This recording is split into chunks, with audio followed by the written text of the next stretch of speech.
The postcards began arriving on a Wednesday. The first one was tucked into my mailbox, bright and cheerful, the kind tourists send from the beach. A cartoonish palm tree leaned against the sunset. The words, "Greetings from Paradise," scrawled in loopy, cheerful font across the top. I frowned. There was no return address, and the stamp was faded, the edges curling as if it had been peeled off and reapplied. I flipped it over. In messy, jagged handwriting, the message read, "Do you remember me?" That was all. No name, no explanation. Just that single sentence. I stood there for a long time, staring at the postcard. I didn't recognize the handwriting, and I hadn't been to a beach in years. I shrugged, tossed it on the counter, and didn't think much of it. Until the next one came. This one showed a snowy mountain range, jagged peaks glowing under an aurora. The message on the back was just as brief. "I've been here before, haven't you?" The handwriting was the same, uneven, frantic. I stared at it, unease prickling the back of my neck. It wasn't funny, whoever was doing this. It wasn't clever. I tossed it in the trash. By the time the third one arrived, 2 days later, I'd started to feel like I was being watched. It was a picture of a desert, vast and empty, the sand golden and endless. The sky above it was unnaturally dark, almost black. The back read, "You're next." I didn't throw this one away. Instead, I called my sister Emma. "That's weird," she said after I explained everything. "But it's probably just some dumb prank. A kid, maybe?" "Maybe," I muttered, though it didn't feel like a prank. The messages were too specific. Emma sighed. "Listen, I can come by tomorrow, okay? We'll figure it out together. You're probably just stressed." I hung up, feeling only slightly better. That night, I woke up to the sound of scratching. It was faint, rhythmic, coming from the front door. For a long time, I lay there, frozen, the blankets pulled up to my chin, every muscle in my body tense. Then I grabbed my phone, clutching it like a weapon, and crept to the door. The scratching stopped as soon as I got close. I looked through the peephole. No one was there. But on the doorstep, there was another postcard. I didn't touch it. The next morning, Emma came over. "It's probably just someone messing with you," she said, picking up the postcard with a tissue. She flipped it over and frowned. The front showed a dense forest, its trees gnarled and overgrown, the light filtering through the canopy dim and green. The back read, "Open the door." Emma squinted at the handwriting, then looked at me. "You don't recognize this?" I shook my head. "Did you open the door last night?" she asked, her voice low. "No." She nodded, but I could tell she didn't believe me. After she left, I locked every door and window in the house. That night, the scratching came again.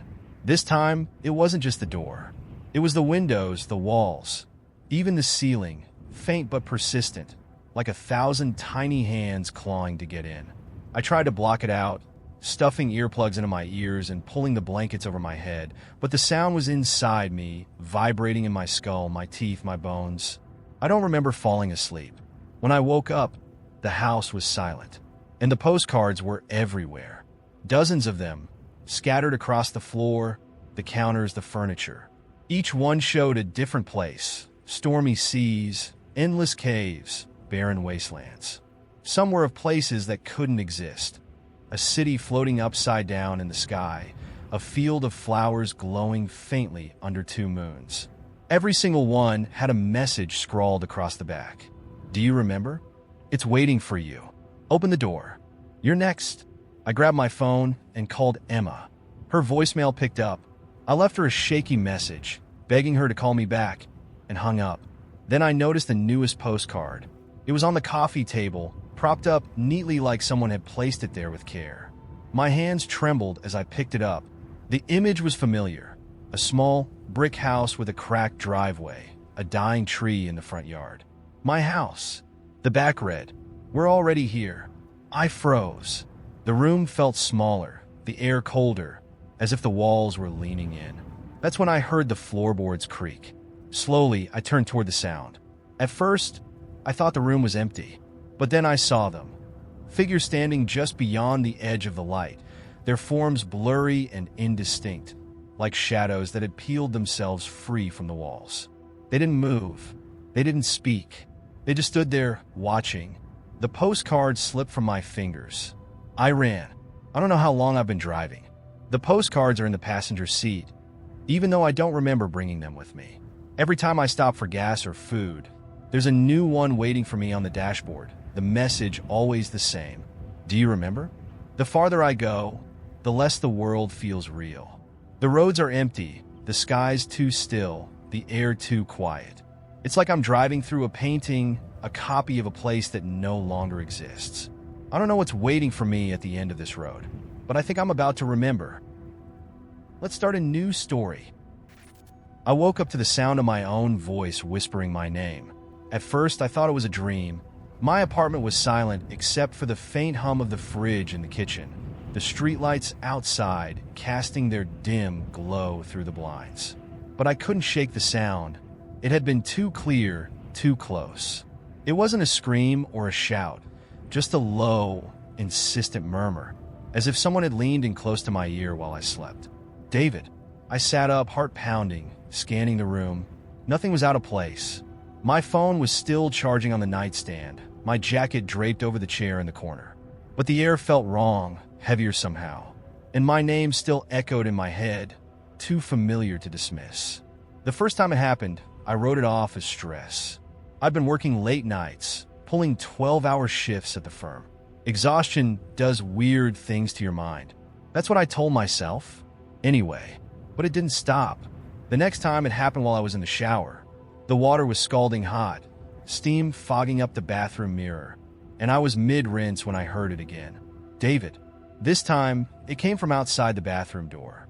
I froze, my heart racing as I strained to listen. My apartment isn't big. It's a one-bedroom unit on the second floor, and I live alone. If someone was out there, I'd have heard them come in, but the voice was unmistakable. It was my voice saying my name as if calling to me from the living room. I turned off the water and grabbed a towel, dripping as I crept to the door. My reflection in the mirror caught my eye. It looked wrong. Just for a second.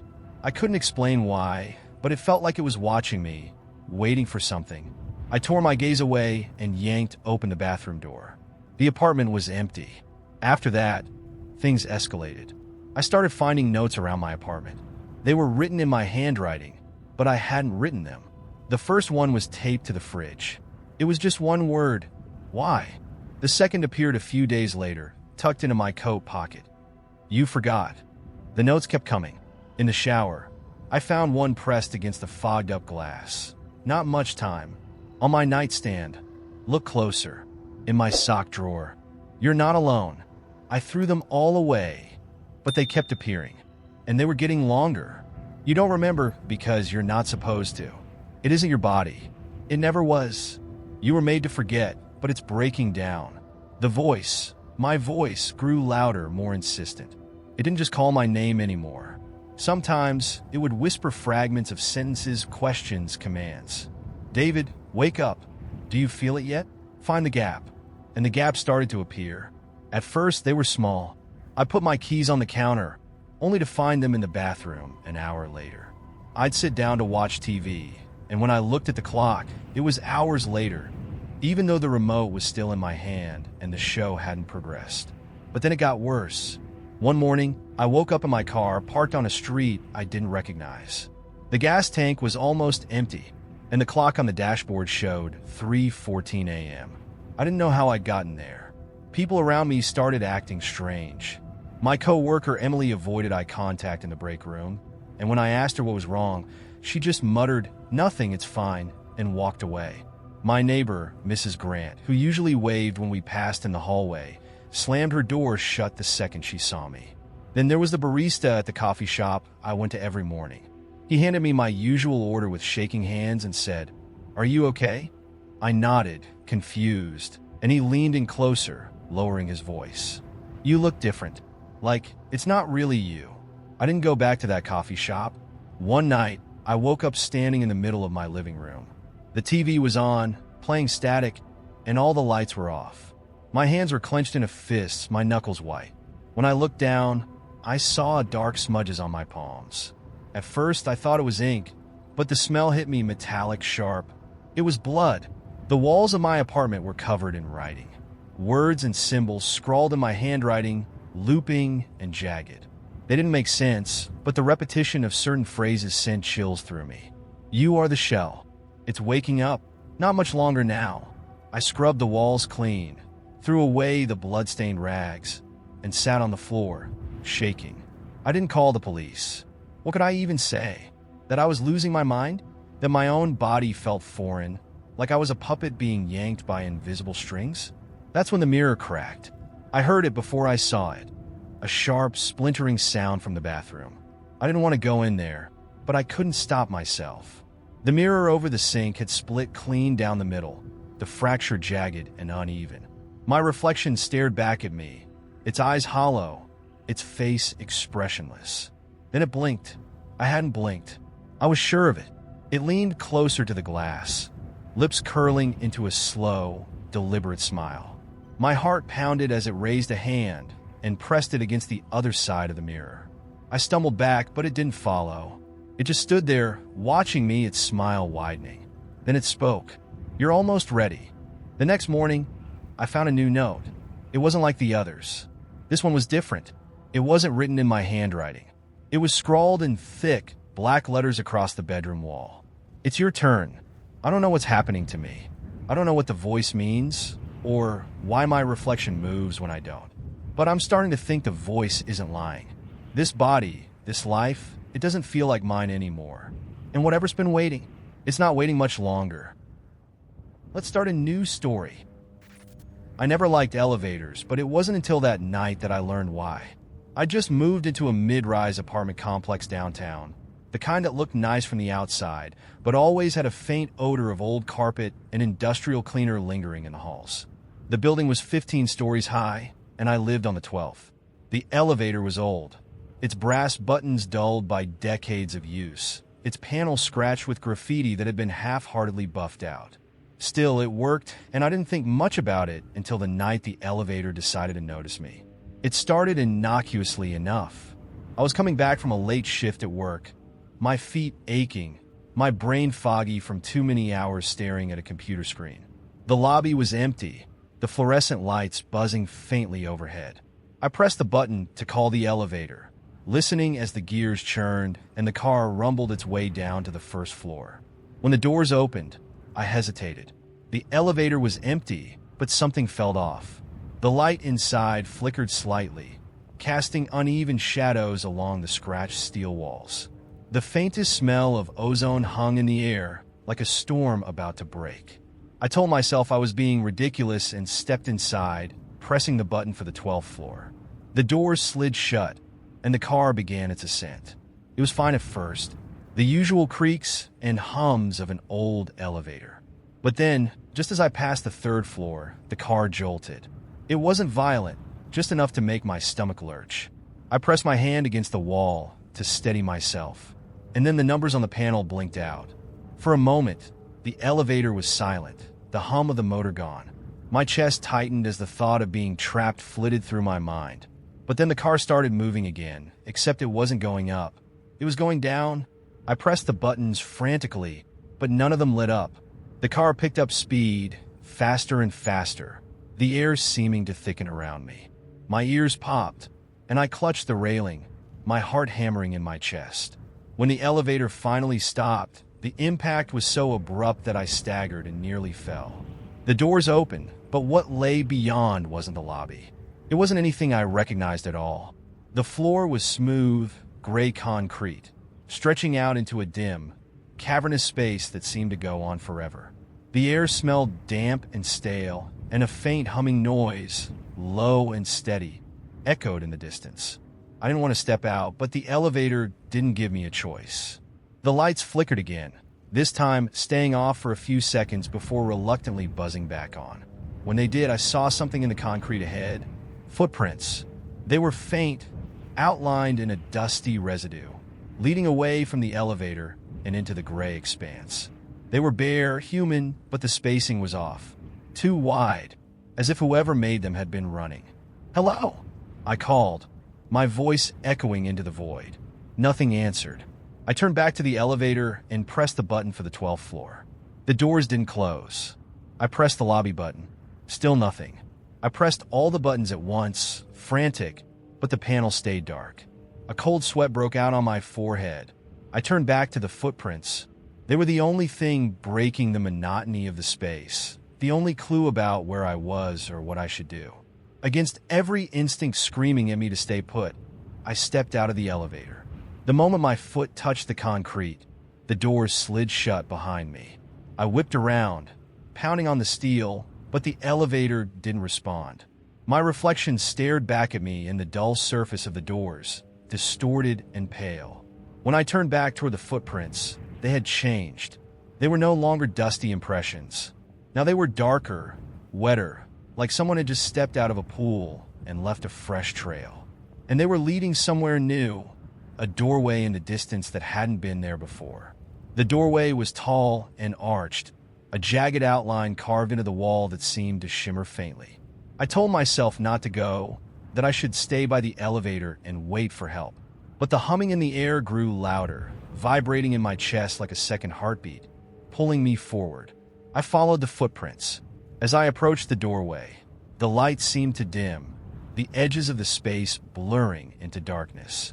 The air grew colder, and I could feel the hairs on the back of my neck rising. When I reached the doorway, I hesitated. The space beyond was pitch black, an oppressive void that seemed to swallow the faint light from behind me. And then I heard it, a whisper. It wasn't words, at least not any language I recognized. It was low and rhythmic, like a chant, and it came from the darkness beyond the doorway. "Hello?" I called again, my voice trembling. The whisper stopped. For a moment, there was silence. Then, from the darkness, something moved. I didn't see it, not fully. Just the impression of motion, of something too large and too fast to be human. The sound of wet footsteps echoed toward me, and I stumbled back, my breath catching in my throat. I turned and ran. The elevator was still there, its doors shut tight. I slammed my fists against them, screaming, and to my relief, they opened. I threw myself inside and hit the button for the 12th floor again and again. The door slid shut just as the footsteps reached the threshold. The elevator jolted and began to rise, the hum of the motor louder than ever. I pressed myself against the back wall, my chest heaving, staring at the closed doors. For a moment, nothing happened. Then the lights flickered one last time. In the brief darkness, I saw my reflection in the mirrored surface of the doors. But it wasn't alone. Something stood behind me, tall and thin, its face obscured by shadow. When the lights came back on, I was alone again. The elevator reached the 12th floor and stopped. The doors opened to my hallway, bright and mundane, as if nothing had happened. I stumbled out, shaking, and turned to look back at the elevator. The button panel was pristine, the brass gleaming, and the faint smell of ozone was gone. But when the doors slid shut, I saw my reflection again. And this time, I was smiling. Let's start a new story. I first noticed something was wrong the day the light in the bathroom flickered. It wasn't the light itself. It had been dodgy for months, always humming like it was debating whether to shine or quit. What caught my attention was the way Maya reacted. She was brushing her teeth when it happened, and the moment the bulb blinked, her entire body froze. Toothbrush halfway to her lips, her eyes darted to the mirror, and for a second, I swear she looked terrified. "Bad wiring," I said, leaning against the doorway. "I'll fix it this weekend." She blinked, as if remembering where she was, and forced a laugh. "Sure, thanks." But her hand trembled as she set the toothbrush down, and she left the bathroom without rinsing. That small moment haunted me for days. It wasn't like Maya to get spooked. She was the steady one, the one who could talk me down from my storms. Now it felt like she was trapped in one of her own, and I was outside, unable to reach her. Other cracks began to show, little slivers of something I couldn't name. Maya, who once sang loudly and off-key to the radio, now drove in silence. Maya, who used to tease me for leaving my socks everywhere, started leaving hers, on the couch, under the bed, draped over the back of chairs. She smiled less. She slept more. And then there was the notebook. I found it one evening while cleaning up the living room. A small, leather-bound journal, tucked between the cushions of the couch. Maya wasn't much of a writer. She preferred expressing herself through photography or sketching. But this notebook wasn't filled with drawings or doodles. It was filled with dates. Scrawled in her neat, looping handwriting were entries like July 8th, 11 p.m. July 17th, 3 p.m. Corner Cafe. August 1st, call canceled. No explanations. No details. Just dates and times. I didn't ask her about it right away. Instead, I slipped it back where I found it and started paying closer attention. The next evening, I noticed her phone buzzing more than usual. It wasn't like before, when she'd laugh and show me the screen, sharing memes or funny texts from friends. Now, when it buzzed, she'd glance at it quickly, then flip it over on the table. I didn't ask, but I watched. Then there was the box, a small, gift-wrapped package that appeared on the coffee table one morning, tied with a bow. It wasn't addressed to me, and it wasn't the kind of thing Maya usually bought. She hated wrapping gifts, too fiddly, she said, but when I asked her about it, she waved it off. It's for work, she said. We're doing a Secret Santa thing early this year. In August? I thought, but I didn't press her. Not yet. The unraveling began a week later. Maya had gone out for one of her long walks. She didn't say where she was going, but I'd stopped asking. Instead, I waited until the apartment was quiet and opened the notebook again. This time, I noticed something I hadn't before. Small symbols drawn next to some of the dates. Stars, hearts, a single question mark, and beside one entry, in tiny writing, were the words, "Do I tell him? Do I tell who?" I wondered. That night, I couldn't sleep. The question gnawed at me, a silent predator in the dark.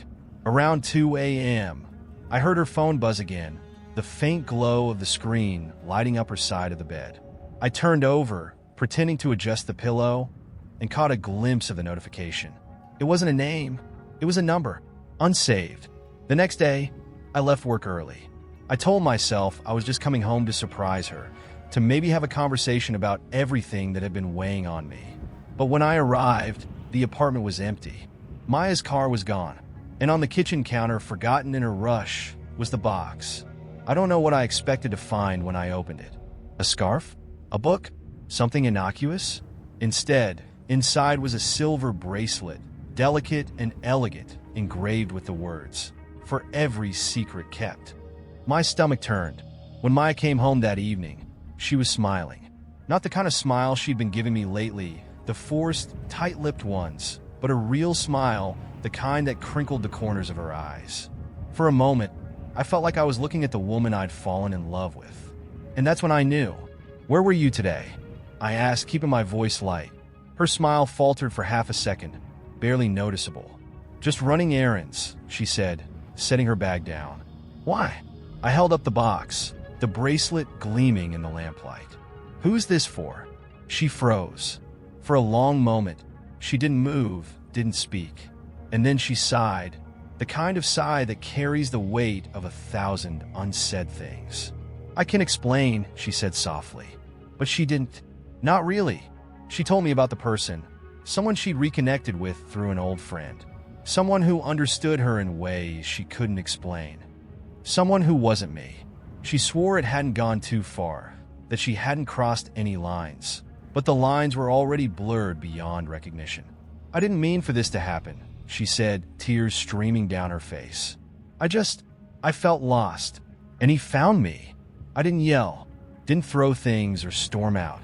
Instead, I just nodded, stood, and grabbed my keys. "Where are you going?" she asked, panic rising in her voice. "To find myself," I said, walking out the door. I drove aimlessly for hours, the bracelet sitting heavy in my pocket. By the time I stopped, the city lights had blurred into a haze, and the weight in my chest had lifted just enough to breathe. Some betrayals leave scars, but others, like this one, simply leave you free. Let's start a new story. I should have known something was wrong the moment I walked into the cafe, and no one looked up. Not a single head turned when the door swung open, jingling the bell above it.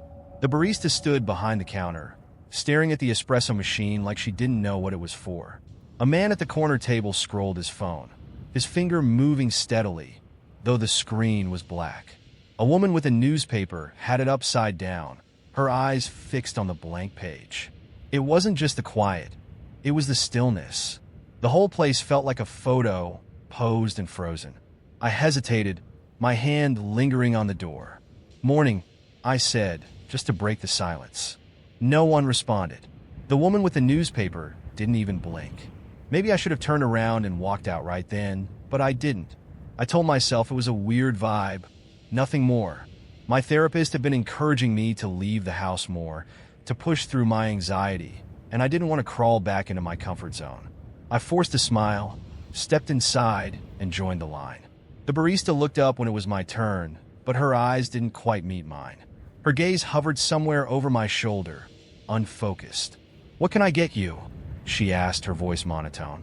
She sounded like she'd been reading the words off a script for years, like they didn't mean anything anymore. Just a latte," I said. She didn't write anything down, didn't type anything into the register. She just turned around and started steaming milk. I glanced over my shoulder at the rest of the cafe. No one had moved. The man with the phone was still scrolling the black screen. The newspaper woman sat motionless, her hands like claws on the table. The barista set my drink on the counter without a word. I grabbed it and hurried to the farthest corner of the cafe, hoping to avoid whatever was happening. The latte was fine, lukewarm, like it had been waiting for me before I'd even walked in. I should have left after that first sip. I don't know why I stayed. Curiosity, maybe? Or stubbornness? Or something else entirely, something I couldn't put my finger on. The first strange thing happened about 10 minutes later. A man walked in. He looked like any other guy, gray hoodie, jeans, sneakers. But as soon as he stepped through the door, everyone else in the cafe turned to look at him. Every head swiveled in perfect unison, like they were puppets on a string. The man didn't seem to notice. He went straight to the counter, ordered a black coffee, and took a seat near the window. As soon as he sat down, their heads all snapped back to what they'd been doing. No one said a word. The hair on the back of my neck stood up.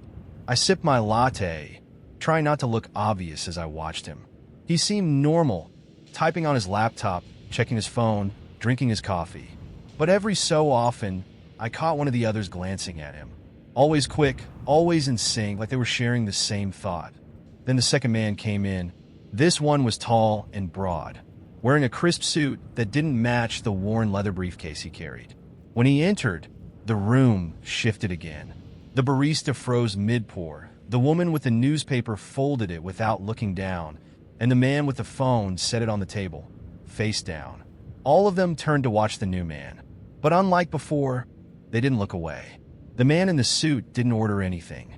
He walked straight to the first man's table, placed the briefcase down, and sat across from him. They didn't shake hands. They didn't speak. They just stared at each other. I should have looked away.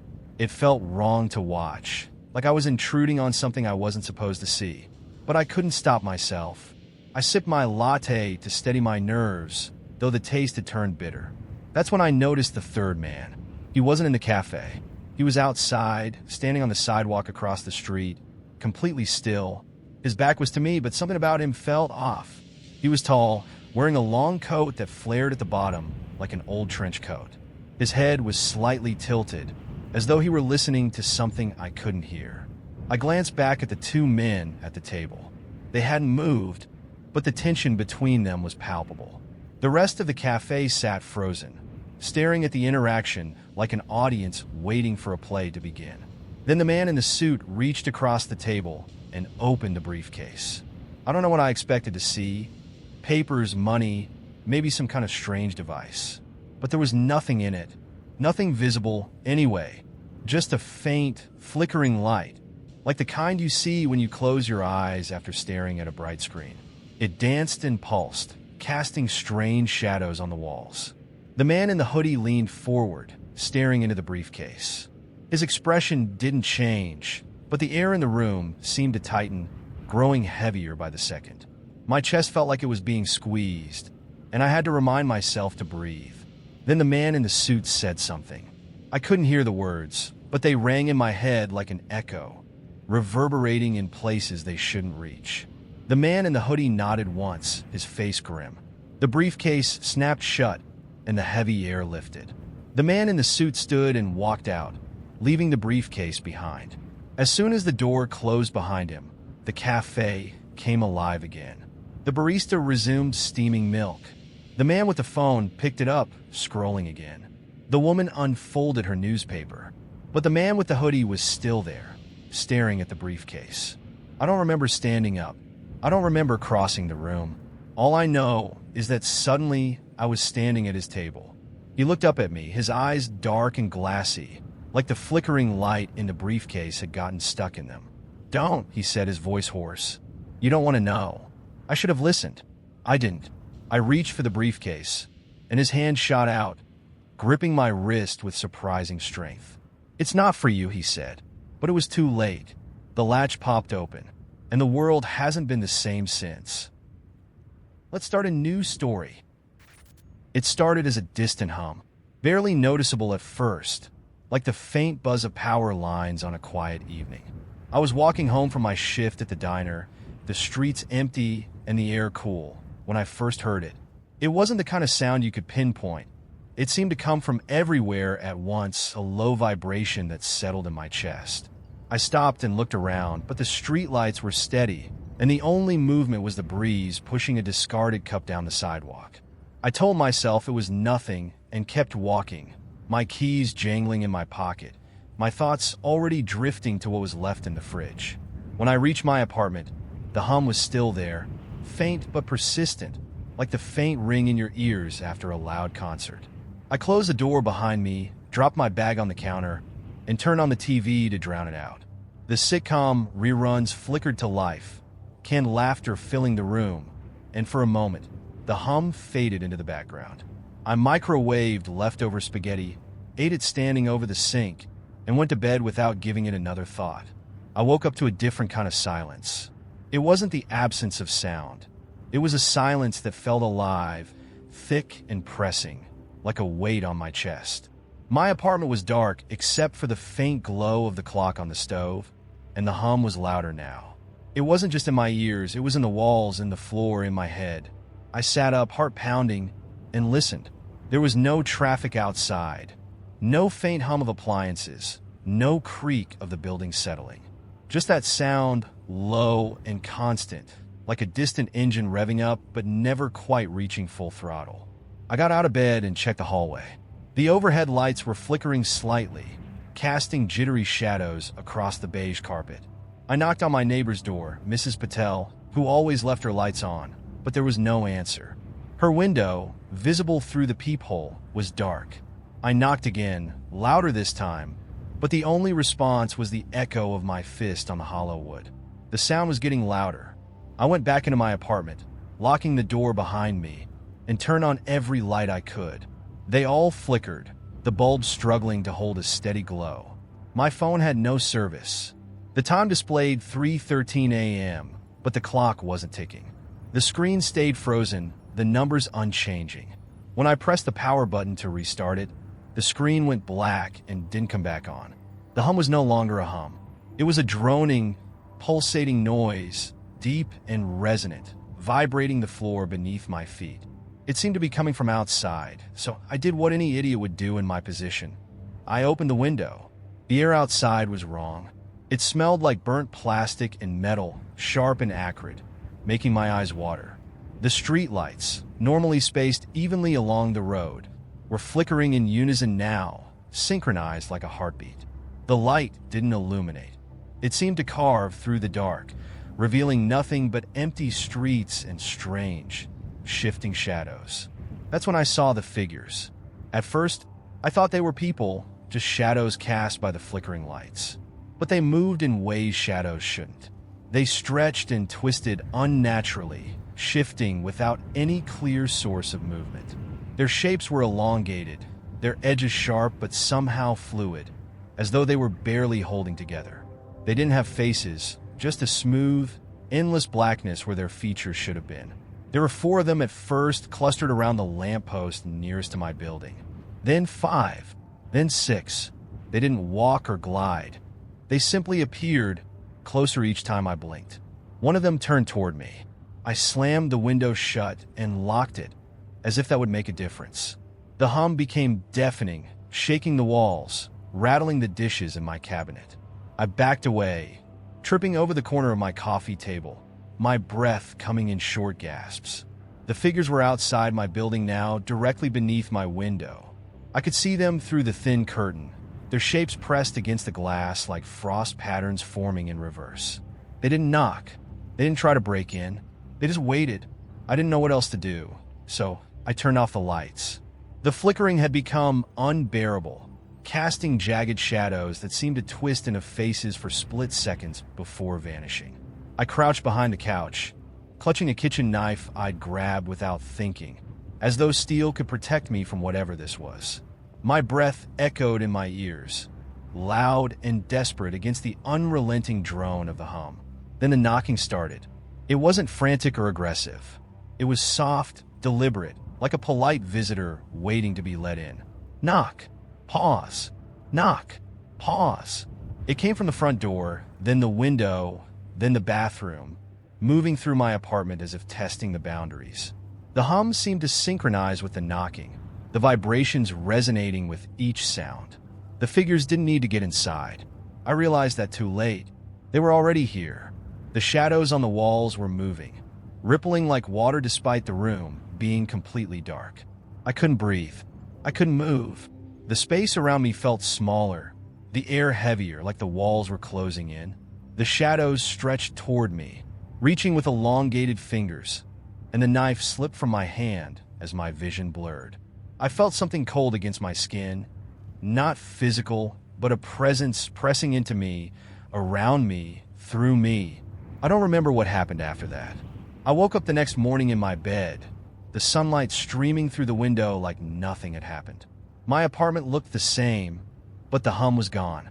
The lights didn't flicker. The street outside was normal. People walked their dogs, cars rolled past, and the world seemed fine. But my phone wouldn't turn on, no matter how many times I tried. And the clock on the stove still read 3:13. I haven't told anyone. I don't know what I'd even say. But sometimes, late at night, when the world is quiet and still, I hear the hum again. Faint at first, but growing louder. And when I close my eyes, I see them, waiting just beyond the edge of the light, patient and faceless, stretching toward me. Let's start a new story. It was faint, almost imperceptible, a soft, lilting hum, as if someone were singing far away. I froze, letting the water run over my hands, straining to hear it again. It was one of those sounds you're not entirely sure you heard, the kind that lingers in the back of your mind like a half-remembered dream. After a few seconds, it faded, leaving nothing but the hum of the fridge and the gentle clink of dishes in the sink. I didn't think much of it at first. Maybe it was the neighbors. Maybe it was the wind. But something about the melody stayed with me. It wasn't familiar, not quite, but it felt like it should have been. The second time I was lying in bed. It was late, the kind of late where the world feels unnervingly still. I was teetering on the edge of sleep when the humming started again. This time it was clearer, soft, mournful, almost like a lullaby. It wasn't coming from outside. It was coming from the walls. I sat up, heart thudding in my chest, and turned on the bedside lamp. The humming stopped instantly, as if I'd caught it in the act. I stared at the wall for a long time, expecting, I don't know what, a sound, a shadow, something, but there was nothing. The next morning, I convinced myself it had been a dream. It was easier than the alternative. But over the next few days, the humming became a constant presence. It was never loud, never intrusive, but it was always there, drifting in and out of my awareness. Sometimes, I'd hear it while brushing my teeth. Sometimes, it would follow me into the shower, weaving through the hiss of the water. Once, I heard it in the elevator at work, faint and ghostly, even as my co-workers chatted obliviously around me. No one else seemed to notice, and then it started leaving marks. I was cleaning the bathroom mirror one morning when I noticed something scratched into the corner of the glass. At first, I thought it was a crack, but as I leaned closer, I realized it was deliberate. A series of looping lines etched into the surface, almost like music notes. I blinked, and they were gone. The same thing happened the next night. This time, the marks appeared on my living room window, faint and jagged, as though someone had pressed a sharp object against the glass. The humming swelled as I stared at them, and for a moment, I swear I could hear words threading through the melody. Sing with me. I didn't sleep that night. I tried to ignore it, to convince myself it was all in my head. But the humming grew louder, more insistent. It followed me everywhere now, not just in my apartment, but in the grocery store, the subway, even the park. Always faint, always just out of reach. And the marks kept coming. On mirrors, on windows, even on the screen of my phone. Faint and fleeting, like a fingerprint smudged into the glass. Then one night, I woke to find someone sitting at the foot of my bed. I didn't hear them come in, didn't feel the mattress shift. But when I opened my eyes, they were there, a figure cloaked in shadow, humming softly to themselves. The melody was different this time, sharper, more discordant, as though it were meant for me alone. I couldn't move. My body was frozen, my limbs heavy as lead. All I could do was watch as the figure turned toward me. Its face was wrong, smooth and featureless, like a mannequin left unfinished. Yet I felt its gaze pierce through me, sharp and cold. The humming stopped, and the silence that followed was suffocating. Sing with me, it said. The voice was soft, lilting, and utterly empty. I don't remember screaming, but I must have, because the next thing I knew, I was standing in the hallway, the door to my bedroom wide open. The figure was gone, but the humming was still there. It never left. I moved out of the apartment a week later, breaking the lease without a second thought. But no matter where I went, the humming followed. Last night, I woke to find marks carved into my bedroom wall, deep, jagged lines that formed a single word, sing. And now, as I write this, I can feel it standing behind me, watching, waiting. The humming is louder than ever, wrapping around me like a second skin. I think I finally understand what it wants, but I'm too afraid to sing. Let's start a new story. It wasn't intentional. I just never had a reason to. Life carried me in a different direction after college, and my family sold the old house not long after I moved out. So when I got the invitation to my high school reunion, I almost didn't go. The thought of awkward small talk with people I barely remembered didn't exactly thrill me, but nostalgia has a funny way of pulling at you. Besides, part of me was curious. The event was being held at the old gym, but I decided to take a detour and drive past my childhood home first. The neighborhood looked smaller than I remembered, the houses a little shabbier, the yards overgrown. When I pulled up in front of the house, my stomach flipped. It looked off. The same white siding, the same crooked mailbox, but the windows were dark, and the porch sagged as if the house were sinking into itself. I didn't plan to get out of the car, but as I sat there, staring at the place I hadn't seen in a decade, something caught my eye, a flicker of movement in the upstairs window. It was quick, almost imperceptible, like someone had just stepped out of view. I should have driven away. I don't know why I didn't. Instead, I found myself walking up the cracked driveway, my footsteps crunching against the gravel. The air was heavy, the kind of damp that clings to your skin, and the closer I got, the more the house seemed to loom over me. The front door was ajar just slightly, swaying in the breeze. That should have been enough to turn me around, but curiosity is a hell of a thing. The inside smelled like damp wood and stale air. The floorboards creaked beneath my feet as I stepped into the foyer, and for a moment, I was struck by how much hadn't changed. The same faded wallpaper, the same scratched banister leading up the stairs. But there was something wrong. The light coming through the windows felt muted, dimmer than it should have been, like the house was swallowing it. "Hello," I called out, my voice echoing through the empty space. No response, just the faint sound of the wind rattling the loose panes of glass. I don't know what I was looking for. Maybe I thought I'd see some clue as to who was living here now, some trace of the life that had filled these walls after mine. But as I walked through the rooms, I realized there was no sign of anyone living here at all. No furniture, no personal belongings, just dust and shadows. And then I heard it, a soft thump coming from upstairs. I froze, my heart pounding in my chest. It wasn't the house settling. This was deliberate, like a footstep. "Hello," I called again, louder this time. My voice cracked, betraying the edge of panic creeping in. Another thump, closer now. Every rational part of me was screaming to leave, to run, but my legs carried me toward the staircase. I gripped the banister, the wood rough and splintering under my hand, and slowly made my way up. The thumps continued, irregular and shuffling, like someone dragging their feet just out of sight. The hallway at the top of the stairs stretched out longer than I remembered, the door to my old bedroom at the far end. The sound was coming from there. The door was closed. It hadn't been when I lived here. We never closed doors in this house. But now, it stood there, shut tight, almost daring me to open it. I reached out, my hand trembling, and as my fingers touched the knob, the sound stopped. Silence. The air felt thick, oppressive, as if the house itself were holding its breath. I turned the knob and pushed the door open. The room was empty. No furniture, no footprints in the thick layer of dust on the floor. Just an empty, hollow space that felt too large for its dimensions. And yet, I couldn't shake the feeling that something was there, watching me. My eyes were drawn to the closet door, slightly ajar, a sliver of darkness peeking through. I stepped inside, the floor groaning under my weight. Each step felt heavier, like I was sinking into the house itself.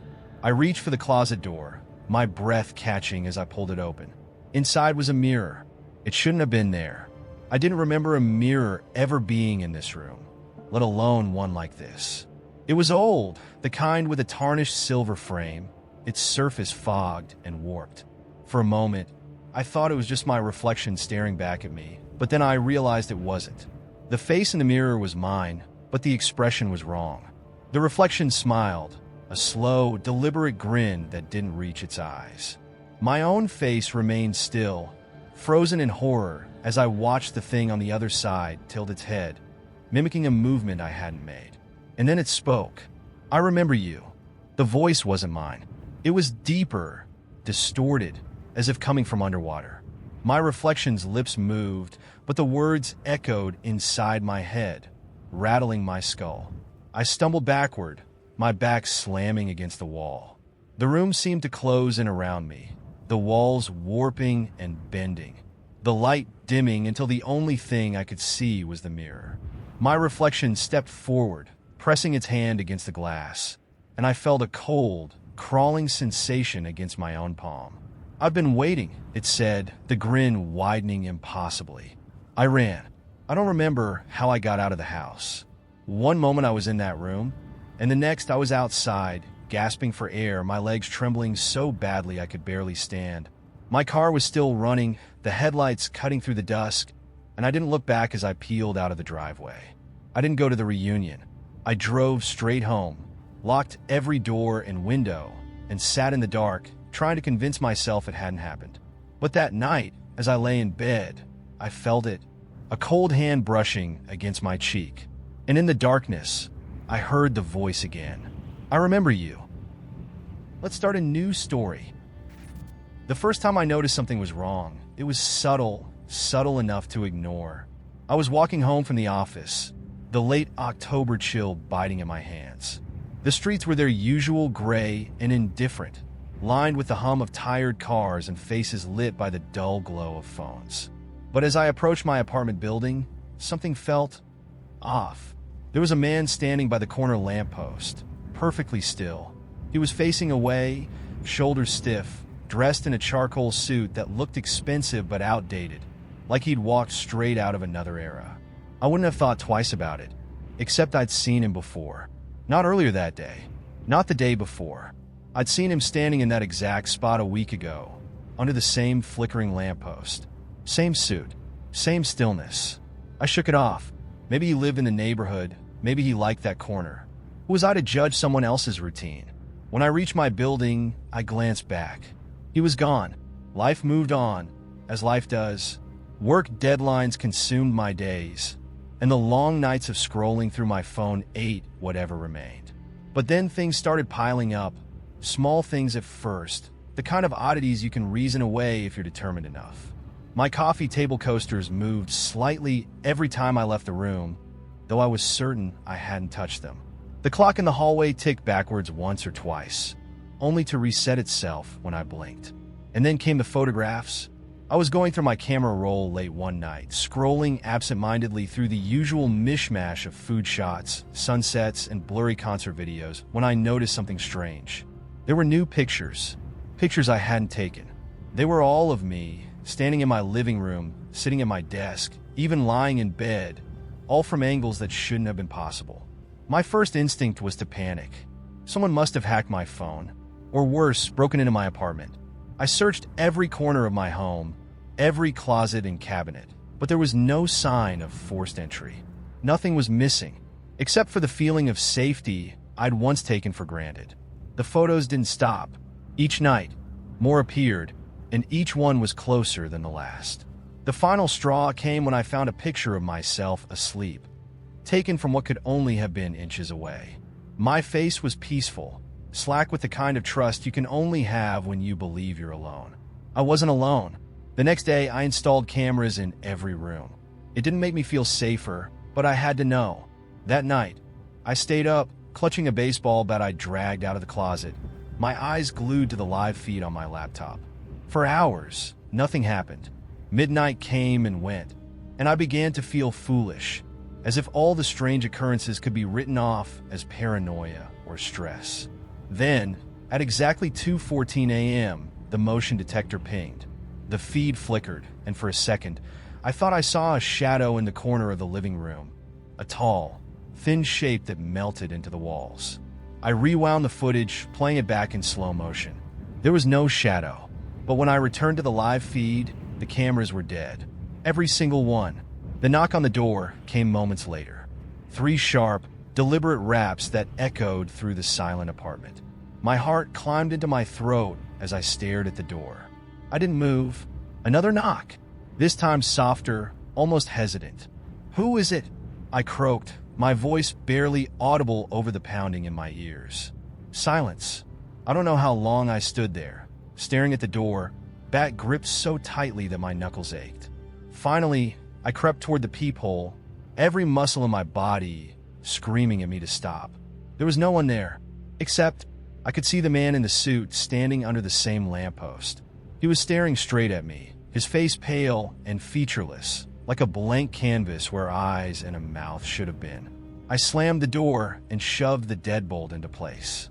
For hours, I sat on the floor with my back against the door, clutching the bat and waiting for something, anything, to happen. But nothing did. When the sun rose, I finally worked up the nerve to leave. I grabbed my laptop and my phone, shoved a few essentials into a bag, and walked out without looking back. The streets were bright and ordinary, the kind of morning that makes you question your own sanity. I went straight to a friend's house on the other side of the city. I told them everything, showing them the photos, the camera feed, the man by the lamppost. My friend listened patiently, nodding in all the right places, but I could see the skepticism creeping into their face. "Maybe you should take a break," they suggested. "Go offline for a bit. Reset your head." I didn't argue. What else could I do? That night, as I lay on their couch, I felt a strange sense of relief. For the first time in weeks, I felt safe. Until I checked my phone, there was a new photo in my camera roll. It was of my friend's living room, taken from where I now lay. In the corner of the frame, barely visible in the shadows, stood the man in the suit. And this time, he had a face. It was mine. Let's start a new story. I moved into the house because I thought it was a steal, a 3-bedroom craftsman with a wraparound porch, nestled at the end of a quiet cul-de-sac for a price that seemed too good to be true. The realtor shrugged off my incredulity with the usual excuses. The market was soft, the owners wanted a quick sale. It was a hidden gem. And sure, it needed some work. The paint was peeling, the garden had gone wild, but I was handy. It felt like fate. The first few nights were peaceful. I worked late unpacking, falling asleep to the sound of crickets and the occasional hoot of an owl. It was the kind of calm I hadn't known in years, a soothing blanket over the chaos of my life. But then, on the 5th night, I found the closet. It wasn't one of the main closets in the bedrooms or the hall. This one was hidden behind the pantry and the kitchen, the door so seamless I might not have noticed it if the light hadn't caught the brass handle just right. I was grabbing a can of soup when I spotted it, tucked into the corner like an afterthought. Curious, I opened it. The space inside was small, maybe 4 feet square, with old wooden slats and the faint smell of mothballs. A single bulb hung from the ceiling, its pull chain swaying slightly as though someone had just been in there. But what caught my attention was the writing. The walls were covered in it. Messy, frantic words scrawled in pencil, overlapping in some places, fading in others. I stepped inside, squinting at the phrases closest to me. Most of it didn't make sense. Fragments of sentences, jumbled thoughts, names I didn't recognize. I didn't mean to. It watches when you sleep. He's under the floor. The handwriting varied, some shaky, some bold, as though multiple people had written over the years. My heart pounded as I ran my fingers over the marks. The words felt desperate, like warnings or confessions. I backed out of the closet, leaving the door ajar. The pantry suddenly felt colder, the air heavier. I told myself it was just a creepy quirk of an old house, an eccentric relic of the previous owners. But that night, I dreamed of the writing. I saw it crawling across the walls, endless and alive, wrapping around me until I couldn't breathe. The next morning, I tried to forget about the closet. I focused on sanding the banisters, fixing the leaky faucet in the bathroom, and mowing the overgrown lawn. But the house felt different. The air seemed thicker, the shadows longer. Every creak of the floorboards made me jump. Then came the knocks. They started around midnight. Soft at first, just a gentle tap, tap, tap coming from somewhere below the floor. I lay in bed, staring at the ceiling, telling myself it was the house settling. But the sound grew louder, more insistent, moving from room to room as though something was pacing beneath me. I got up, my heart hammering, and checked the basement. The light bulb flickered as I descended the creaky steps, illuminating the space below. It was empty, just bare concrete walls and a washer and dryer left by the previous owners. But the knocking stopped the moment I reached the bottom step, leaving only the hum of the old appliances. When I went back upstairs, the closet door was open. Wide open. I froze, staring at it from across the kitchen. I had shut it that morning. I was sure of it. My phone buzzed in my pocket, and I nearly jumped out of my skin. It was a text from an unknown number. "Did you find it yet?" I didn't reply. I didn't know what to say. My stomach churned as I stared at the screen, the hairs on the back of my neck prickling. The knocks returned the next night, louder this time, and closer. They weren't coming from the basement anymore. They were beneath my bed. I didn't sleep. By the following day, I was spiraling. I couldn't focus on work. I barely ate. I tried calling the realtor, but the office said she'd gone on vacation. Desperate for answers, I visited the county records office to look up the house's history. That's when I learned the truth. Over the past 50 years, 3 families had lived in the house. Each had mysteriously vanished without a trace. No signs of forced entry, no evidence of foul play. Just gone. The neighbors never reported anything unusual, and the house always found its way back on the market within a year. I drove home, my hands shaking on the wheel. The house loomed at the end of the cul-de-sac, its windows dark, its porch sagging like a mouth ready to swallow me. Inside, the air was colder than ever, the smell of damp wood, and something metallic filling my nose. I didn't bother turning on the lights. I knew where I needed to go. The closet. This time, I brought a flashlight. I stepped inside, the beam illuminating the frantic scrawls. But as I scanned the walls, I noticed something new. A section of the floor at the back of the closet didn't match the rest, slightly raised, with scratches along the edges as though someone had pried it open before. With trembling hands, I grabbed a screwdriver from the kitchen and wedged it into the seam.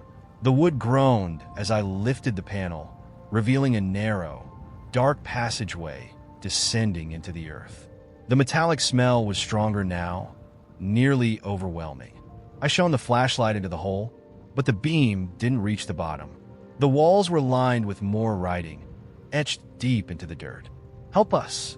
It waits below. Don't listen to it." A faint sound drifted up from the darkness, a low, guttural moan that didn't sound human. I dropped the flashlight. As it clattered into the void, the moaning grew louder, joined by a rustling, as though something enormous was shifting in the dirt. I slammed the panel shut and bolted from the house, my heart racing. I didn't stop until I was in my car, speeding away from the cul-de-sac, the house shrinking in my rearview mirror. I never went back, but sometimes late at night I still hear the knocks. And when I close my eyes, I see the writing, endless and desperate, crawling across the walls of my mind. Let's start a new story.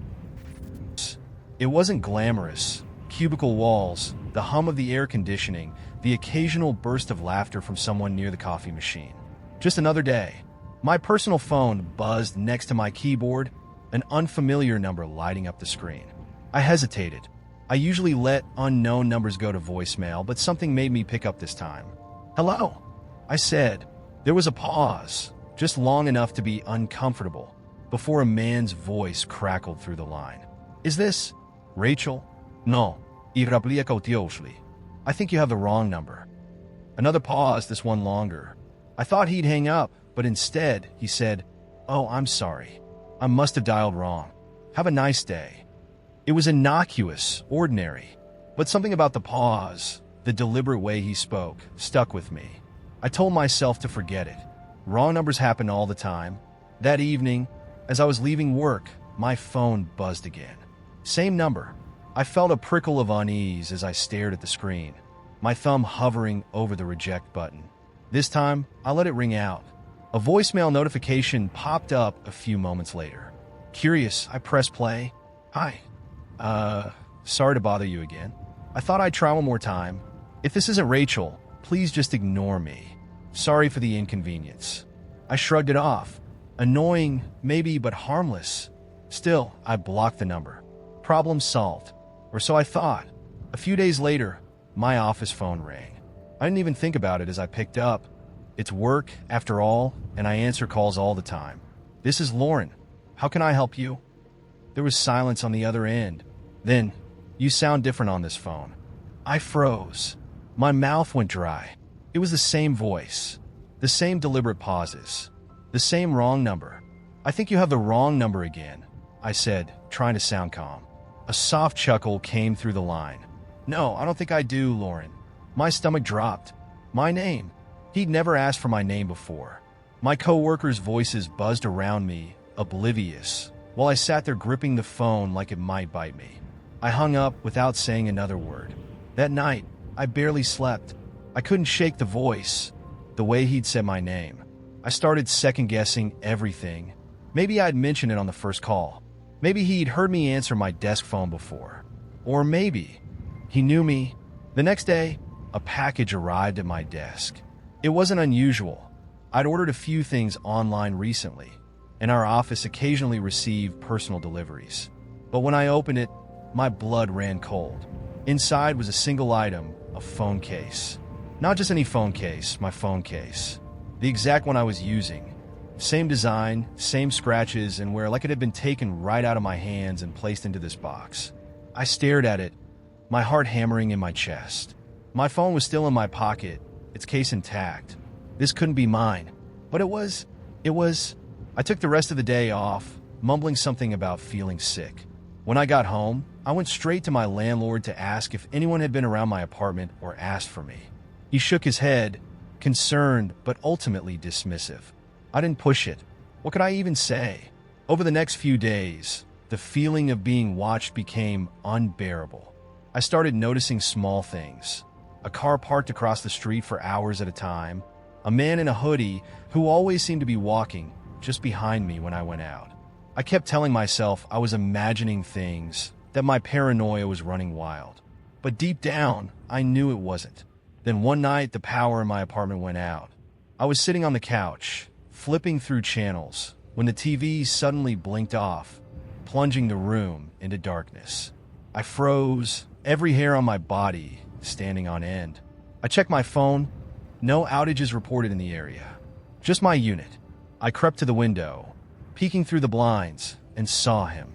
A man standing in the alley across from my building, staring up at my window. He wasn't trying to hide. He wanted me to see him. My phone vibrated in my hand, and I nearly dropped it. The caller ID was blank. I didn't want to answer. Every instinct screamed at me to let it ring. But something stronger, a mix of fear and anger, made me press the green button. "What do you want?" I snapped. His voice came through the line, calm and measured. "I just wanted to say hi. You've been so hard to reach lately." I couldn't breathe. "Leave me alone." "Oh, Lauren," he said, almost amused. "You know I can't do that." I hung up and called the police, my hands shaking so badly I could barely dial. By the time they arrived, he was gone. They found no trace of him, no sign of forced entry in the building, nothing to prove my story. That was 3 nights ago. Since then, the calls have stopped, the man hasn't reappeared, and life has returned to an unsettling sort of normal. But I don't feel normal. Not anymore. Every time my phone rings, I jump. Every knock at the door makes my heart race. I keep expecting to see him again, to hear his voice in the quiet of the night. Because he's out there. I know he is, and I know this isn't over. Let's start a new story. From point A to point B. Cause leads to effect. Every story has a beginning and an end. That was before the fog came. It started one morning on my commute to work. I was driving down Route 27, a stretch of cracked asphalt that cut through the kind of rural nothingness where the only landmarks were gas stations and skeletal trees. The weather report had promised clear skies, but out of nowhere, a dense fog rolled in. It wasn't ordinary fog. The way it moved was wrong. It coiled around my car like fingers, tendrils curling across the windshield and clinging to the mirrors. I slowed to a crawl, gripping the steering wheel so tightly my knuckles ached. Visibility dropped to nothing, just an endless wall of white that swallowed the world whole. I turned on the radio, hoping for a traffic update, but the static that greeted me was louder than it should have been. Shrill, almost alive. I flicked it off and tried to calm the gnawing unease building in my chest. It was just fog. I'd driven through fog 100 times before. Then the sound came, a low hum, deep and resonant, like the groan of a ship's horn but stretched too thin, like it was bleeding into the air. It started faint, barely audible over the hum of the engine, but it grew louder with every mile. My hands were shaking now. I rolled down the window a crack, hoping for fresh air, and immediately regretted it. The fog wasn't just outside. It pushed into the car, damp and unnaturally cold. The smell hit me next, sharp and metallic like blood. I slammed the window shut, heart pounding. "Get it together?" I muttered under my breath. "It's just weather. It's just weather." But when I glanced at the rearview mirror, I froze. There was something in the fog. At first, I thought it was just a trick of the light, a vague, shifting shape that could have been anything. But then it moved, lurching forward, and I saw the outline of limbs, too long, too thin, dragging themselves closer. I hit the gas without thinking. The car roared forward, the engine straining against the thick air. The shape fell behind, swallowed by the fog, but I couldn't stop.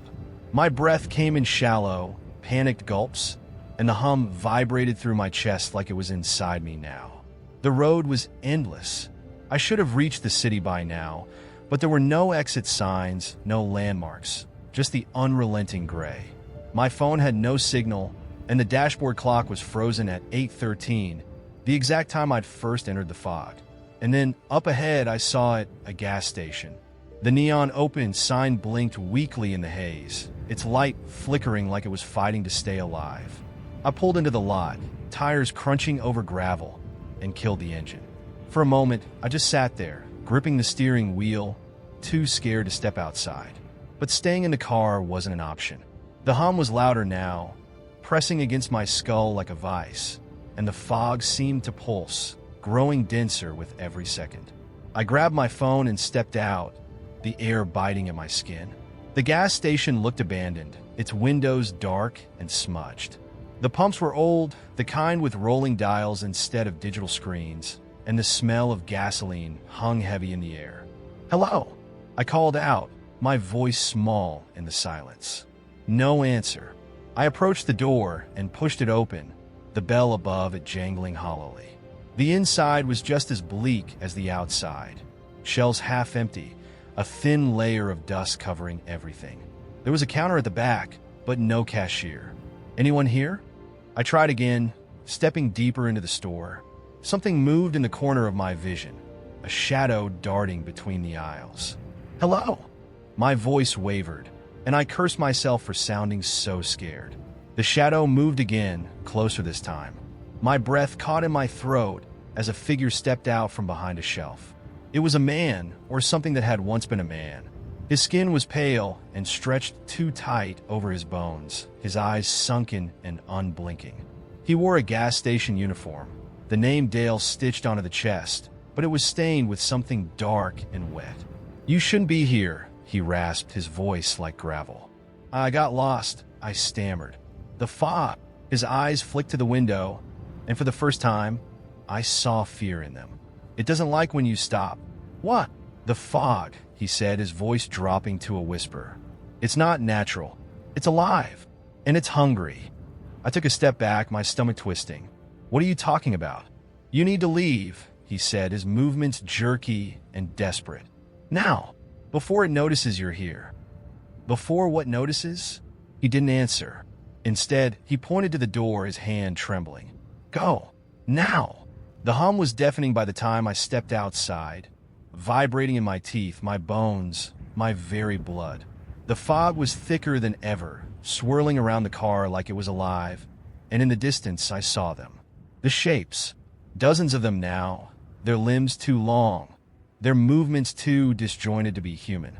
They moved closer, their outlines sharpening, and I realized with a cold, sinking horror that they weren't walking. They were floating. I didn't think. I just ran. The car roared to life, tires spinning on the gravel before catching traction. I slammed on the gas, the shapes closing in, their elongated arms reaching for the car. One of them scraped against the rear window, leaving a long, jagged crack. The road stretched on forever, an endless loop of gray, but I kept driving, kept praying. And then, just as suddenly as it had begun, the fog lifted. The sun was blinding, the warmth of it almost surreal after the cold of the fog. I pulled over, gasping for air, my entire body trembling. When I looked back, the road was empty. No full, no steps, but the hum was still there, faint and distant, like a warning. And when I glanced at the clock, it still read 8:13. Let's start a new story. It began with the clock. I woke up at 3:33 a.m. on the dot. Not unusual in itself. People wake up in the middle of the night all the time. What was strange was the clock on my bedside table. The digits were wrong. Instead of the usual glowing numbers, they were inverted, reversed as if seen in a mirror. The colon blinked steadily, normal and unbothered, but the numbers, 3 backward 3s, looked alien, impossible. I reached out to touch the clock, certain it was just a glitch, but the moment my fingers grazed it, the display flickered and returned to normal. 3:33. Still half asleep, I decided I'd imagined it. I rolled over and went back to sleep. The next morning, I found my kitchen clock stopped at 3:33. The one in the living room had frozen at the same time. Even my phone, set to update automatically, was stuck on 3:33 when I checked it. Then it snapped back to 7:42, as if nothing had happened. The pattern repeated for days. Every night, I woke up at exactly 3:33 a.m. Every morning, I'd find clocks, timers, and displays throughout my house frozen at the same moment. The lights in my hallway would flicker faintly. My reflection in the bathroom mirror felt delayed, as though it was playing catch-up to my movements. At first, I tried to ignore it. I told myself it was some bizarre coincidence. But then things started to escalate. It was a Wednesday night when I decided to stay up and wait. Armed with coffee and sheer stubbornness, I sat in my living room, every light on, determined to see what would happen when the clock hit 3:33. At 3:32 a.m., the hum started. It was low and steady, like the distant drone of machinery. At first, I thought it was coming from the pipes or the electrical system, but as I moved through the apartment, it seemed to follow me. By 3:33, the hum grew louder, vibrating through the walls, through my chest, rattling the windows. The lights flickered violently, plunging the room into a strobe-lit nightmare. Then it stopped. The silence was absolute. And then I heard the knock. 3 soft taps, perfectly spaced, coming from my front door. I froze. "Who's there?" I called out, trying to keep the tremor out of my voice. No answer. The knock came again, louder this time. 3 taps. Deliberate. Waiting. My stomach churned as I crept toward the door. My hand hovered over the peephole, heart pounding, and I forced myself to look. There was no one there, just the hallway, empty and still. But when I stepped back from the door, I saw it, a shadow. It stretched along the floor, long and angular, as though cast by something just beyond the doorframe. My breath caught as the shadow moved, slowly, deliberately, growing taller, sharper, until it towered against the wall. Then the lights went out. I don't know how long I stood there in the dark, too terrified to move. When the lights flickered back on, the shadow was gone. The next day, I called an electrician, convinced it was faulty wiring. He checked everything, the circuits, the outlets, the breaker box. Everything's fine, he said, shrugging. You might just be imagining it. That was the moment I realized I was alone in this. The knocking continued every night at 3:33. Sometimes it came from the front door, sometimes from the walls, sometimes from the windows. The hum became a constant companion, faint during the day, rising to an unbearable crescendo at night.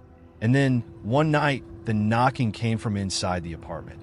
I was lying in bed, eyes fixed on the clock, waiting for 3:33. The hum swelled, the lights flickered, and then it came, 3 sharp raps directly behind me. I turned slowly, my chest tight, and saw the closet door trembling.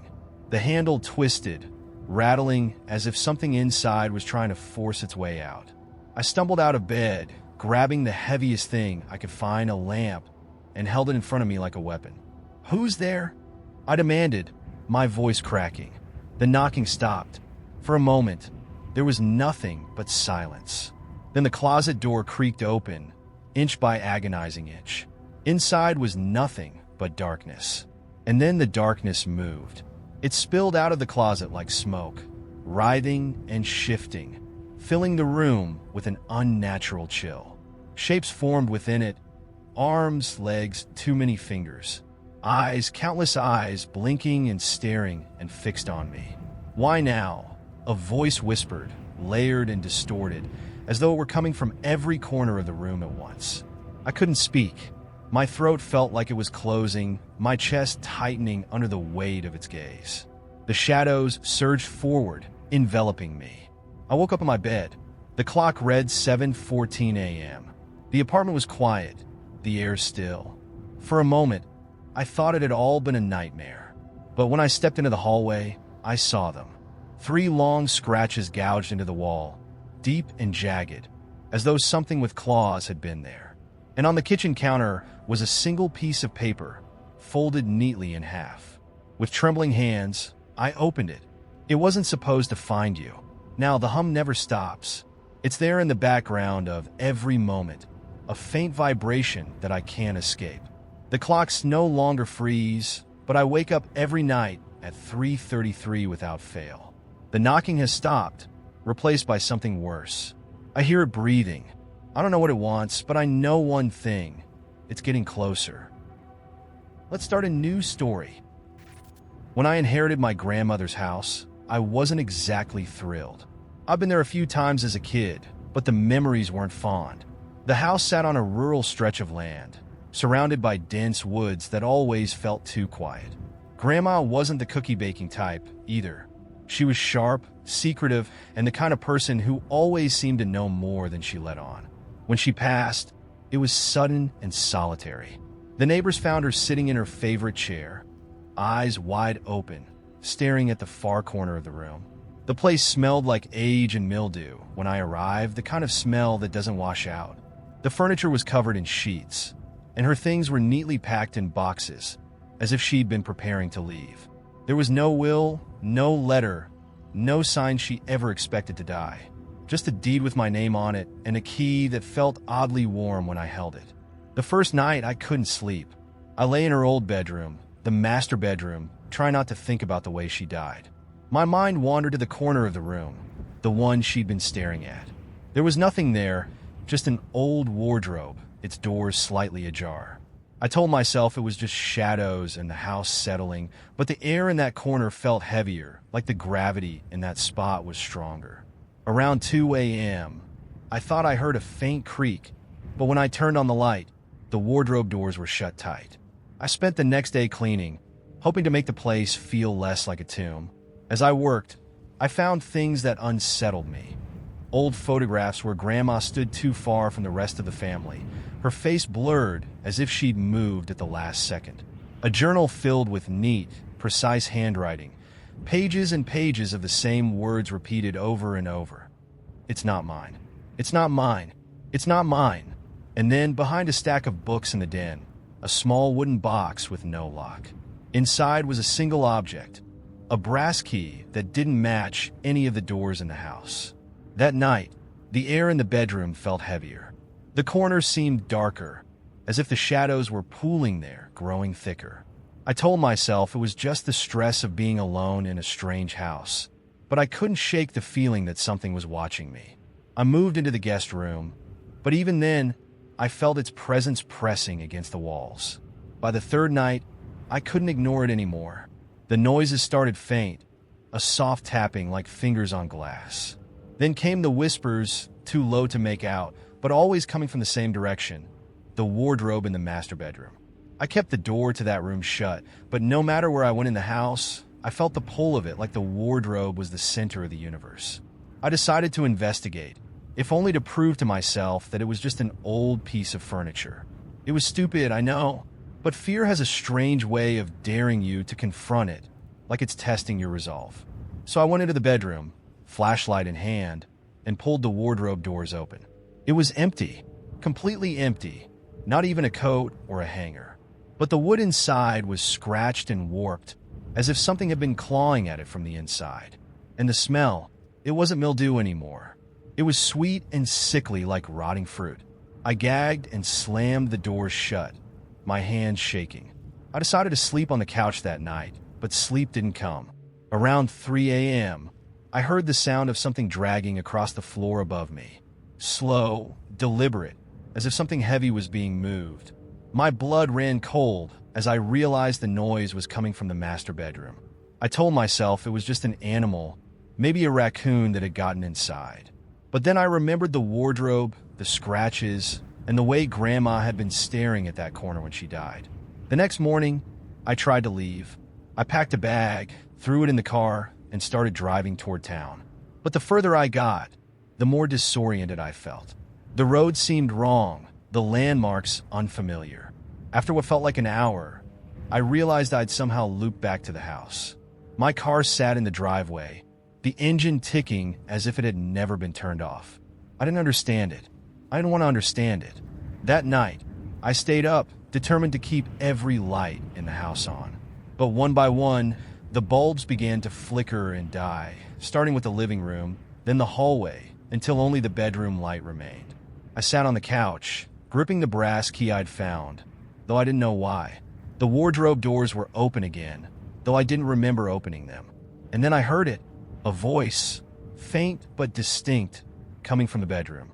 It wasn't Grandma's voice, but it was familiar in a way I couldn't place. It called my name, slow and deliberate. "Come here," it said almost gently. "You left it open." I wanted to run, to scream, but my body wouldn't obey. My feet carried me to the bedroom, step by agonizing step. The wardrobe loomed ahead, its dark interior yawning like a mouth. The smell was overwhelming now, thick and cloying, and the shadows inside seemed to ripple like water. The voice came again, softer this time. "Come inside. It's yours now." I don't remember what happened next. I woke up on the floor of the bedroom, the brass key clutched in my hand. The wardrobe was closed, and the scratches on the wood were gone. But when I looked in the mirror, I noticed something wrong with my reflection. It lingered a half-second too long after I moved, its eyes fixed on the wardrobe. I don't think I can leave. The road always leads me back, and every night, the whispers grow louder. The key feels heavier in my pocket, warmer, like it's alive. Sometimes when I stand in front of the wardrobe, I feel something moving inside, pressing against the doors. I haven't opened it again. Not yet, but I can feel it waiting, and I think deep down I know the truth. It wasn't my grandmother's house. It was the wardrobe's, and now it's mine. Let's start a new story. I always leave them by the front door, neatly lined up with the others. Loafers on the left, running shoes on the right, and an old pair of sandals I never wear but can't seem to throw away. But this pair was sitting in the hallway in the middle of the hardwood floor. Brown leather, worn at the edges, laces frayed like they'd been chewed. I didn't own them. I stared at them, the quiet of my apartment wrapping around me like a wet towel. The window in the living room was cracked open, the late autumn breeze carrying the faint smell of burning leaves. My breath clouded in the chilly air, mingling with the faint scent of something I couldn't quite place. Earthy and metallic, like wet rust. "Hello," I called out, half expecting my voice to echo in the small space. It didn't. It just hung there, unanswered. I stepped around the shoes carefully, my socks whispering against the floor, and peered into the kitchen. Nothing. The counters were as I'd left them, cluttered with yesterday's dishes and an unopened box of cereal. I checked the bathroom next. The shower curtain was drawn back, the sink dry. Empty. My apartment had only 3 rooms. It wasn't big enough for anyone to hide, but the air felt wrong, thick and taut, like the moment before a string snaps. I went back to the hallway, crouching to get a closer look at the shoes. The leather was cracked in places, and the soles had worn down patterns, like whoever owned them had walked a long, long way. A smudge of mud clung to the side, still damp. I reached out, hesitating, then touched the lace. It was warm. That's when the hum started. At first, I thought it was the radiator kicking on a low, vibrating sound that you felt more than heard. But as I stood, the hum grew louder, more insistent, rising in pitch until it wasn't a hum at all, but a voice. Low, hollow, speaking words I couldn't quite make out. "Who's there?" I shouted, backing into the living room. My chest tightened as the voice grew louder, filling the apartment. It was coming from everywhere and nowhere, seeping out of the walls, the floor, the very air. Then it stopped. The silence that followed was deafening. I stood there, heart pounding, every muscle in my body screaming at me to run. But where? There was nowhere to go. The shoes were gone. I blinked, sure I was imagining it, but the spot where they'd been was empty. The faint outline of moisture on the floor was the only sign they'd ever been there. "Okay," I whispered to myself, forcing the words out through clenched teeth. "It's fine. You're fine. You're just tired." I moved to the window, slamming it shut, and checked the lock. My fingers were trembling. I turned on every light in the apartment, one after the other, until the space was bathed in a harsh, artificial glow. That's when I heard it again. The hum, fainter this time, coming from the bedroom. I didn't want to go in. Every instinct screamed at me to grab my keys and leave, to bolt down the stairs and out into the street. But the hum pulled at me, low and vibrating, a sound that crawled into my chest and squeezed. I pushed the bedroom door open. The shoes were there, sitting neatly in the middle of the rug. The laces were tied now, knotted into perfect bows. The smell of wet rust was stronger here, and the air was colder, heavy enough that it felt like I was wading through it. And on the wall, just above the headboard, were the words, "I never left." They were scrawled in mud, or maybe blood, long, uneven strokes that dripped onto the bedspread. The hum was louder now, filling my skull, drowning out my thoughts. I backed away, my hands shaking, my breath coming in short, panicked bursts. My foot hit something solid, and I turned to see the shoes again, no longer on the rug but right behind me. The laces twitched like they were alive. I ran. I didn't grab my phone or my coat. I just bolted, the doors slamming shut behind me as I flew down the stairs, out into the freezing night. The pavement was slick with rain, and the streetlights buzzed faintly overhead. I kept running until my legs gave out, collapsing onto a bench at the edge of a park. For a moment, I just sat there, gasping for air, my pulse pounding in my ears. The night was eerily quiet, the kind of quiet that presses down on you, makes you feel small. Then I looked down. The shoes were there, sitting at my feet, perfectly placed. I screamed, scrambling backward, but my body refused to listen. The hum was back, louder than ever, resonating through my bones. The air around the shoes shimmered, bending like heat waves. And then they moved, not on their own. Something inside them shifted, rising, twisting. A shape, dark and angular, crawled out, unfolding itself like a paper crane. It stood there, impossibly tall, its head cocked to the side as if studying me. Its eyes were empty sockets, but they burned with a light that didn't belong in this world. It spoke, not in words, but in that awful, vibrating hum that tore through me, ripping my thoughts apart. I understood it anyway. You cannot run. You cannot hide. You invited me back. No, I choked out, shaking my head. I don't even know what you are. It leaned closer, its shadow stretching over me. You always knew. You wore me once. The memory hit me like a fist, sudden and sharp. A pair of brown leather shoes, scuffed and worn, pulled from a thrift store bin. Shoes I'd worn for years until I'd thrown them out. Forgotten. You can't be. My voice broke, the words dying in my throat. The thing smiled, or something close to it. Everything you cast away comes home eventually. And then it reached for me. Let's start a new story. Because I wanted to work there. It was desperation. A paycheck was a paycheck, and the Wayfair stop was hiring without too many questions. It sat just off Highway 16, the kind of place where truckers stopped at all hours and locals shuffled in for coffee refills and stale pie. The shifts were long, and the pay barely covered rent, but it was easy work. Smile, refill mugs, scrape plates into the trash. It became routine quickly, and that routine dulled the ache of the monotony. At least until he started coming in. It was late one Tuesday night. Just me, the cook in the back, and a trucker half asleep in the corner booth. I was wiping down the counter when the door opened, setting off the little bell overhead. The man who entered looked unremarkable. Average height, jeans, and a dark green jacket. I wouldn't have given him a second glance if it weren't for the way he moved. He didn't walk so much as glide, like his feet barely touched the ground. His face was expressionless, unnervingly still, and his eyes never seemed to blink. He didn't look at the menu, didn't acknowledge me. He just sat down at a booth in the far corner, folded his hands on the table, and stared straight ahead. I waited a few minutes before approaching him, trying to shake the strange feeling that had settled in my chest. "What can I get you?" I asked, pen hovering over my notepad. He didn't answer. I shifted uncomfortably, glancing back toward the kitchen. The cook was busy chopping something and hadn't noticed him come in. "Sir?" I tried again. Finally, he turned his head, slowly, deliberately. His eyes locked onto mine, and for a moment, I couldn't breathe. There was something wrong with them. Not their shape or color, but the way they seemed empty, not lifeless. Exactly, but as if they were looking through me, like I was a faint outline of a person he barely recognized.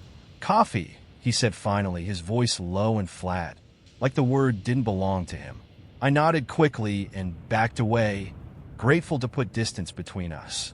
As I poured his coffee, I noticed the cook peek out from the kitchen window. He frowned, wiping his hands on his apron. "That guy again?" he asked, his voice quiet. I paused. "What do you mean, again? He's been here before?" The cook nodded, his face uneasy. "Yeah, always late, always sits in the same booth. Orders coffee, doesn't touch it, and leaves without saying a word." That unsettled me, but I didn't press further. I brought the coffee to his table, set it down, and stepped back. He didn't acknowledge me this time, just kept staring straight ahead, his hands still folded neatly. After that night, he started coming in regularly. Always late, always the same booth, always the same empty stare. I try not to let it get to me, but the way he sat there so utterly still felt wrong, like he was waiting for something. Then the strange thing started happening. One night, after he left, I went to wipe down his booth and found the coffee cup empty. That shouldn't have been strange, except I'd watched him the entire time he was there, and he hadn't so much as lifted it. The cup was dry, spotless, like it had never been touched. Another time, I swore I heard him whisper something under his breath as I walked past, though his lips didn't move. The word lingered in my ears long after, sharp and cold. "Stay." The worst, though, was the night I closed the diner alone. It had been a quiet shift, just a few truckers passing through. I'd locked up at midnight and was sweeping the floor when I saw something out of the corner of my eye. Movement just outside the diner. I froze, my heart pounding. Through the window, I could just make out a figure standing by the side of the road, illuminated by the pale glow of the streetlights. It was him. He wasn't moving, just standing there, his hands at his sides, his head tilted slightly like he was listening for something. I tried to tell myself it wasn't a big deal. He was just a guy standing on the side of the road. But when I turned back to finish sweeping, the bell over the door jingled. I hadn't unlocked it. The room went cold. I turned slowly, dread curling in my stomach. The door was open, swinging slightly in the breeze. But the man wasn't outside anymore. He was inside, standing in the middle of the diner, staring at me. "Sir, you can't." He raised a hand, and the words died in my throat. "I told you to stay." His voice wasn't flat this time. It was deep, layered, like it wasn't coming from him, but from something much bigger, much older.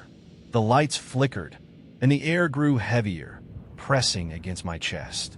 Shadows stretched across the walls, twisting and writhing, though there was nothing to cast them. "Who are you?" I whispered, my voice trembling. He didn't answer. Instead, he reached into his jacket pocket and pulled out a piece of paper. He placed it on the counter without looking at it, his gaze never leaving mine. Then, as quickly as he had appeared, he turned and walked out. The lights steadied, the air lightened, but I couldn't move. It took me several minutes to summon the courage to approach the counter. My hands shook as I picked up the paper. It was a photograph of me. I don't know where it was taken. It looked like some nondescript parking lot, but it was unmistakably me, sitting in my car, staring directly at the camera. The photo wasn't just unsettling because I didn't know when it had been taken. It was unsettling because I wasn't alone in the image. Behind me, reflected in the car's rearview mirror, was the man. He wasn't looking at the camera. He was looking at me. I didn't go back to the diner the next day, or the day after. I packed what I could and left town without telling anyone. But he found me. I see him everywhere now. In the reflection of storefront windows, in the crowd at busy intersections, in the corners of my dreams. And every time, I hear his voice. "I told you to stay." Let's start a new story. I grew up in the kind of rural town where kids knew every inch of the land around them. Summers were spent wandering trails, swimming in creeks, and building forts out of dead branches. I could have walked the woods behind our house blindfolded. That's how familiar I was with them. But the tree wasn't there when I was a kid. It showed up last year, and no one else seems to notice it but me. I moved back to my hometown after a rough patch in the city. A bad breakup, a layoff, a string of sleepless nights that turned into weeks. My parents were kind enough to let me crash in my old room while I figured things out. But the truth is, I wasn't doing much figuring. Most days, I sat on the back porch, staring out at the woods. They looked the same as I remembered, tall oaks and maples, their leaves swaying lazily in the breeze. Peaceful, familiar. And then one day, I saw the tree. It wasn't far from the edge of the yard, maybe 50 feet into the woods. I knew immediately it didn't belong. For one thing, it was too big. The trunk was massive, easily 6 feet across, its bark an almost metallic black that seemed to absorb light. Its branches stretched upward like clawed fingers, bare of leaves even though it was midsummer. And it was silent, dead silent. No birds perched on it, no squirrels darted up its trunk. It was like the tree had taken all the noise around it and swallowed it whole. I asked my mom about it that evening, trying to keep my tone casual. "Oh, that old thing?" she said, not even looking up from her crossword. "It's always been there." "No, it hasn't," I said. "I'd remember a tree like that." She shrugged. "Maybe you forgot. It's just a tree." But I knew. It wasn't just a tree, and it hadn't always been there. The first time I went out to look at it up close, I felt stupid. It's just a tree, I told myself. Maybe I'd missed it somehow, or maybe my memory wasn't as sharp as I thought. But as I approached, the air grew colder, and that feeling of wrongness settled over me like a heavy blanket. The bark wasn't like any I'd ever seen before. It wasn't rough or ridged. It was smooth, almost glossy, with a faint iridescent sheen that shifted as I moved around it. When I reached out to touch it, the surface was ice cold, and for a moment, I thought I felt it pulse like a heartbeat. I yanked my hand back. Then I noticed the marks. They were faint, carved into the bark like scars, looping and twisting in patterns that didn't make sense. They didn't look like anything natural. They didn't even look human. I turned and walked back to the house, my chest tight. I didn't tell my parents. What would I say? Hey, there's something really weird about that tree that you insist has always been there? They already thought I was fragile. I wasn't about to give them another reason to worry. That night, I dreamed about the tree. In the dream, I was standing in the woods, the black bark gleaming in the moonlight. The markings on the trunk glowed faintly, shifting like living things. A voice whispered my name, soft and inviting, but with an edge that made my stomach turn. I couldn't tell where it was coming from. It was everywhere, surrounding me, pulling me closer to the tree. When I woke up, I was drenched in sweat, my sheets twisted around me. I tried to shake it off, telling myself it was just a nightmare. But when I looked out the window, I could see the tree, and it was closer. I told myself it was impossible. Trees don't move. Maybe I just hadn't noticed how close it was before. But the next day it was closer still, and the day after that. By the end of the week, it was right at the edge of the yard. The cold followed it. The grass around its roots turned brittle and gray, the air heavy and damp like before a storm. My parents didn't seem to notice. They went about their routines like everything was fine. Even as the thing loomed just beyond the porch, its shadow stretching unnaturally long across the yard. I tried everything to get rid of it. I hacked at the bark with an axe, but the blade bounced off as if I'd hit solid stone. I poured gasoline around its base and lit a match, but the flames died instantly, smothered by the cold. I even called a tree removal service, but when they arrived, they just stared at the tree, their faces slack, and left without a word. The dreams got worse. Every night, I'd find myself back in the woods, standing before the tree. The voice would whisper my name, coaxing me closer, and I'd feel something tugging at me, pulling me toward its dark, gaping roots. I'd wake up gasping, clutching at my chest, my body ice cold. And then last night, the tree finally moved. I woke to the sound of creaking wood, slow and deliberate, like old beams in a house settling. I looked out the window, and it was right there, pressed against the side of the house.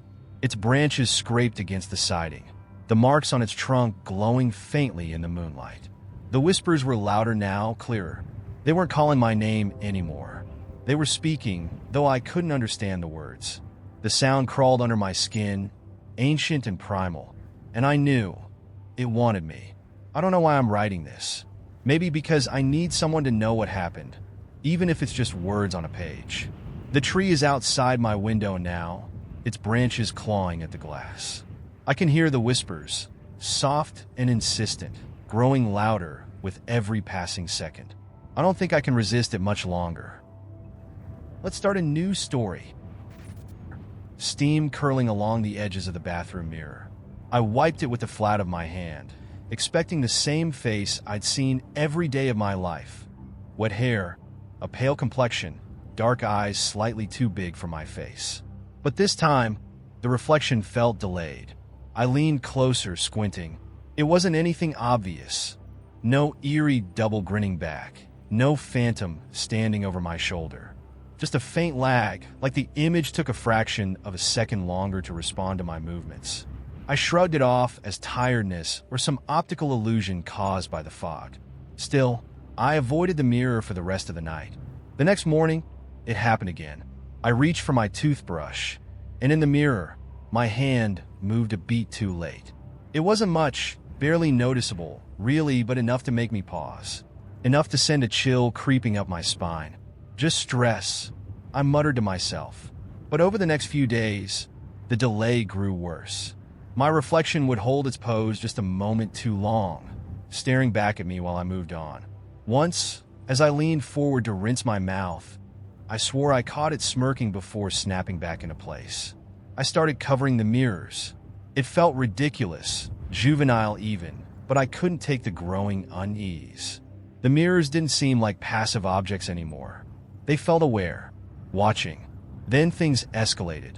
It was late, maybe 2 a.m., when I heard the first sound of soft, rhythmic tapping. I sat bolt upright in bed, heart pounding. The sound was faint but deliberate, like someone drumming their fingers against glass.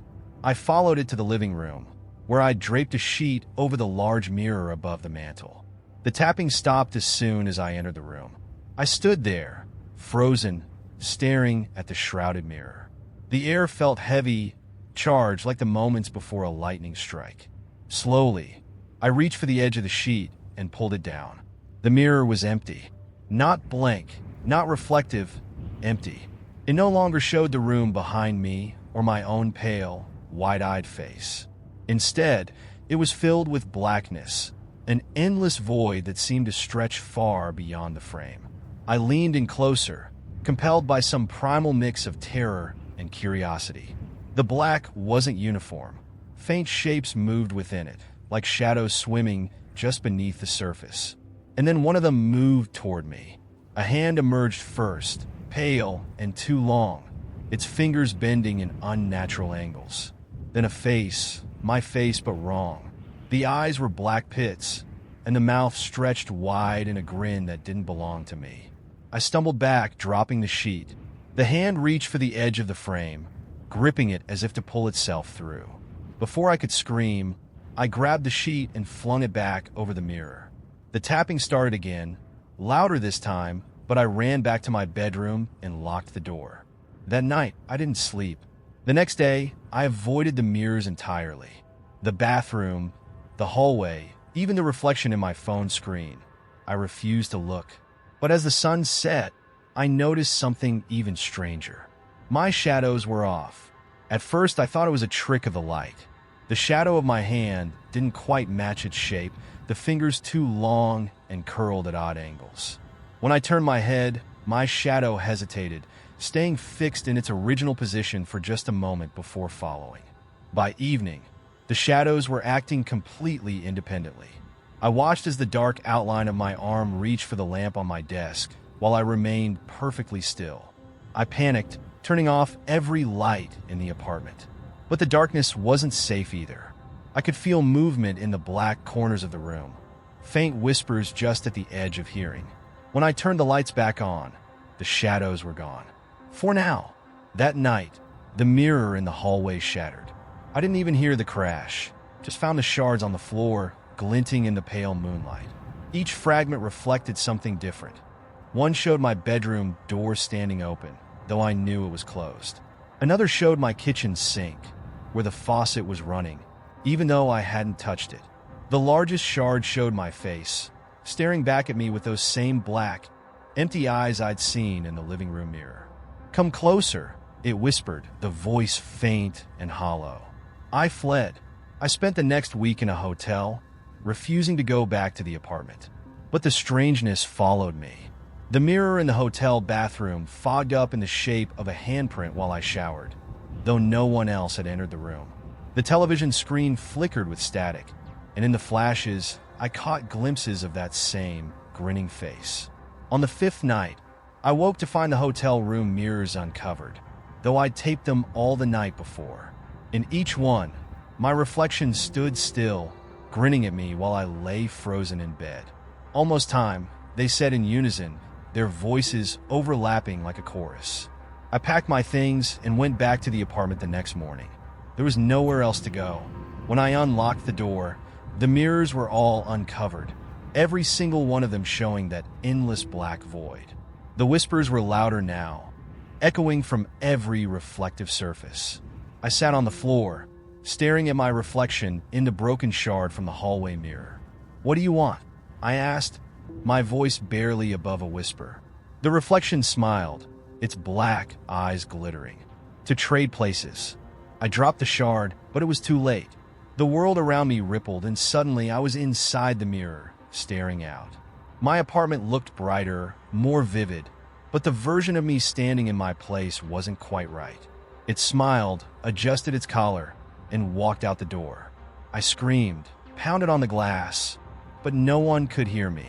I wasn't real anymore. I don't know where it went or how long I've been here. Time doesn't work the same in this place.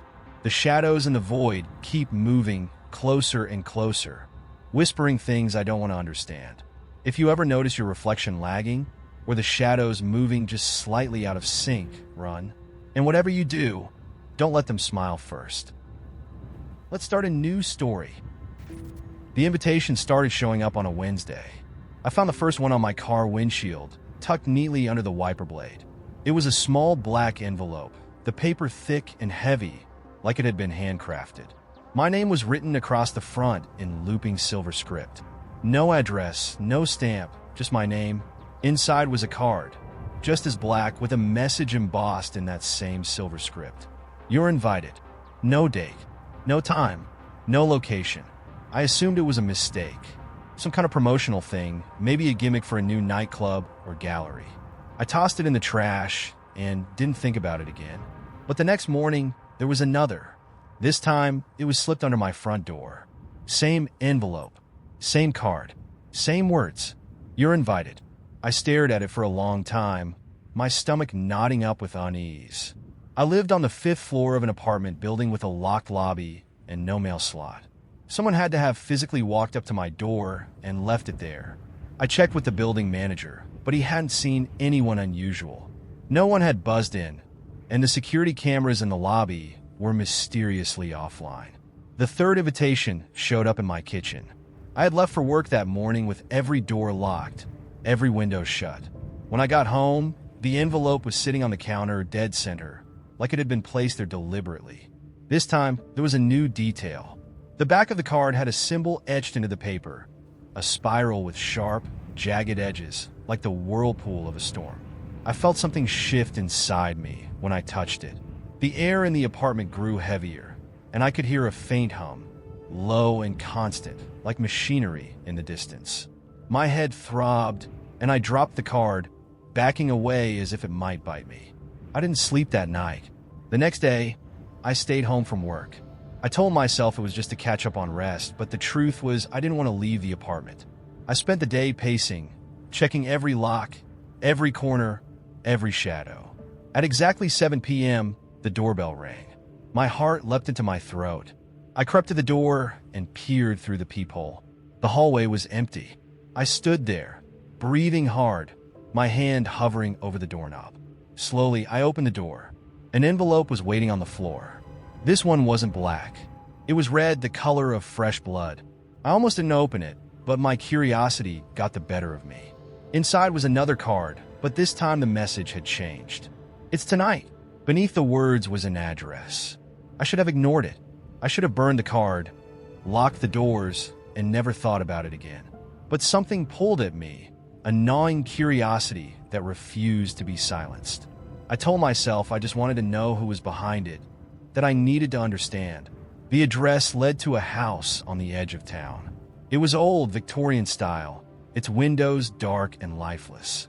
The kind of place you'd expect to see in a horror movie, right before the screaming starts. The front door was slightly ajar, creaking in the wind. I stood there for a long time, debating whether to turn back. But the air seemed to thrum around me, a low vibration that pulled me forward like a tide. The inside of the house was just as eerie as the outside. Dust coated every surface, and cobwebs clung to the corners. The air smelled faintly metallic like old blood. A staircase spiraled upward, and at the top, a faint light flickered. I followed it. The second floor was empty except for a single door at the end of the hallway. Light seeped from the cracks around its edges, casting strange shadows on the walls. I reached for the doorknob, but before I could touch it, the door swung open on its own. Inside was a room I couldn't quite comprehend. It was massive, far too large to fit within the dimensions of the house. The walls were lined with mirrors, each reflecting something slightly off. One showed me as a child, another as an old man. One didn't show me at all, just the empty room. In the center was a table, and at the table were 6 chairs. 5 were occupied. The people sitting there, or at least I think they were people, wore masks. Elaborate, grotesque masks carved from wood, bone, and stone. Their bodies were obscured by heavy black robes, and their heads turned in unison as I stepped into the room. The 6th chair was empty. "Welcome," one of them said, their voice echoing like it came from a cavern. I couldn't speak. They gestured to the empty chair. "We've been waiting." My feet moved before I could stop them, carrying me to the table.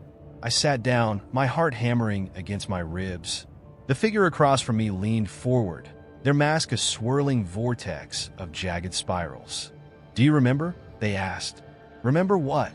I whispered. They didn't answer. Instead, they reached into their robe and pulled out an envelope. Black. They slid it across the table, and I stared at it, my hands trembling. Inside was a card. "You're invited," it read. When I looked up, the figures were gone. The room was gone. I was sitting in my kitchen, the card still clutched in my hand. The spiral on its back began to glow. Let's start a new story. At least, I think it was Greg. We weren't close, just the kind of neighbors who exchanged nods in the hallway and polite smiles in the elevator. He was a quiet guy, mid-40s, thinning hair, glasses that always seemed smudged. One evening, as I unlocked my apartment door, he appeared out of nowhere. Literally nowhere. One moment, the hallway was empty. The next, he was just there standing too close. "I was wondering if you'd like to come to my gathering," he said, holding out a thick ivory envelope. His voice was softer than I remembered, and his eyes had this strange glint, like they weren't quite focused on me. Sure," I said, mostly out of awkwardness. "Good." He handed me the envelope, his fingers brushing mine for a second too long. His hand was cold, almost clammy. As I closed my door, I felt a prickle of unease but shrugged it off. The envelope was heavier than I'd expected, sealed with a wax stamp bearing an unfamiliar symbol. 2 concentric circles with a jagged line running through them. Inside was a single card, its surface blank except for embossed text that read, "Come see what's been waiting for you. Tomorrow, 8 p.m., apartment 1010. Greg lived in 1010. I wasn't planning to go. I even put the card in the trash, figuring it was some oddball quirk of his. But the next day, I woke up to find the card back on my kitchen counter, pristine as if it had never been crumpled. By 7:55 p.m., curiosity, or maybe something stronger, had gotten the better of me. The elevator ride felt longer than usual. My stomach churned with unease, but I couldn't turn back. When the doors opened on the 10th floor, the hallway looked the same as always. Beige walls, buzzing fluorescents. But Greg's door was already open, spilling warm light into the corridor. Inside, the apartment was nothing like I'd expected. It was massive, far larger than any unit in the building should have been. The walls were lined with bookshelves that stretched impossibly high, their contents mismatched and strange. Ancient tomes with cracked spines, children's books with faded illustrations, blank leather-bound volumes. The air smelled faintly of ink and something metallic.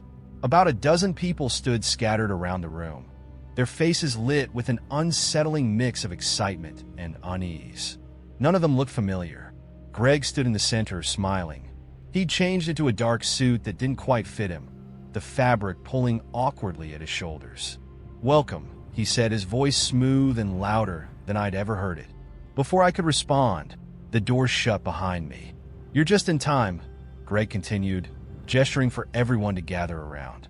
In the middle of the room was a table, plain and wooden, with a single object placed atop it, a large black box. Its surface gleamed like obsidian, and its edges seemed sharper than they should have been, as if they could cut the air itself. "This is why we're here," Greg said, placing his hands on the box like it was an altar. "Each of us has been chosen. We've all seen the signs, haven't we? The flickers, the skips, the wrongness." A murmur rippled through the group. Some nodded. Others stared at the box with a hunger I couldn't understand. "I don't know what you're talking about," I blurted. Greg's head snapped toward me. His smile widened, but his eyes didn't match it. "Oh, you do? You wouldn't be here if you didn't. The world isn't what it seems, is it? Little cracks, little inconsistencies. And now it's calling you." I should have left. I should have turned, opened the door, and walked out. But the room felt too big. The air too heavy, like gravity itself had shifted to hold me in place. Greg removed the lid from the box. Inside was a key. It was huge, almost a foot long, made of some dark metal that seemed to drink in the light. Its design was intricate, the shaft covered in twisting symbols that looked like they might rearrange themselves if I stared too long.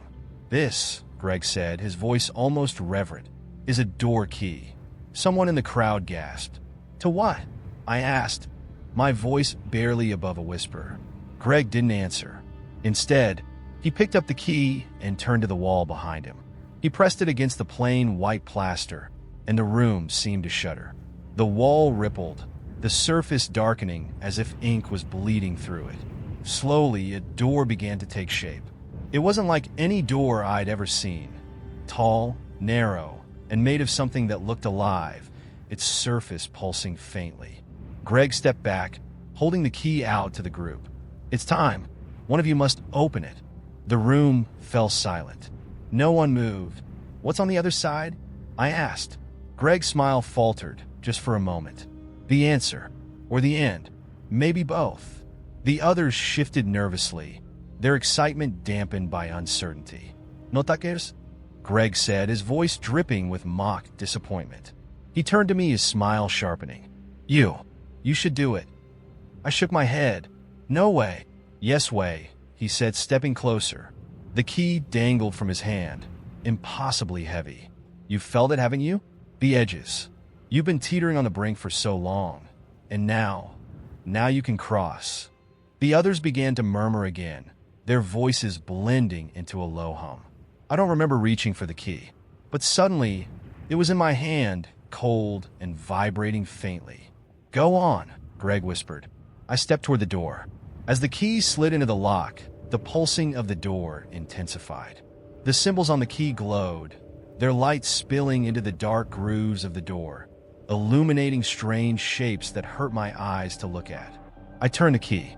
The door swung open, revealing a void of swirling, colorless light. It wasn't darkness, but something deeper, an absence, an unraveling. The others gasped. Some backed away, but Greg just smiled, his face serene. "Step through," he said. I didn't want to. Every cell in my body screamed at me to stop, to run, to wake up from whatever nightmare I'd stumbled into. But the pull was stronger. I stepped through. The last thing I heard before the world dissolved was Greg's voice, soft and distant.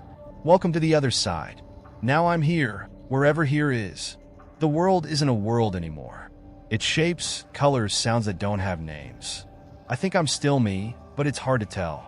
Sometimes I see other people, figures moving in the distance, blurred like bad reception. And sometimes I hear Greg's voice, echoing in the void. "You chose this." Let's start a new story. I've always been a light sleeper. It's not ideal, especially when you live in an apartment building where walls are thin and neighbors are inconsiderate. But I've learned to live with it. Earplugs, white noise, the whole kit.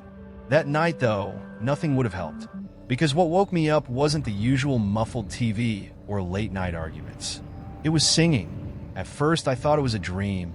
The voice was soft and sweet, but not in a comforting way. It was sharp, precise, like a knife sliding through fabric. It didn't belong. I blinked awake and lay there listening, trying to figure out where it was coming from. The melody was simple, looping in a hypnotic way, like a lullaby.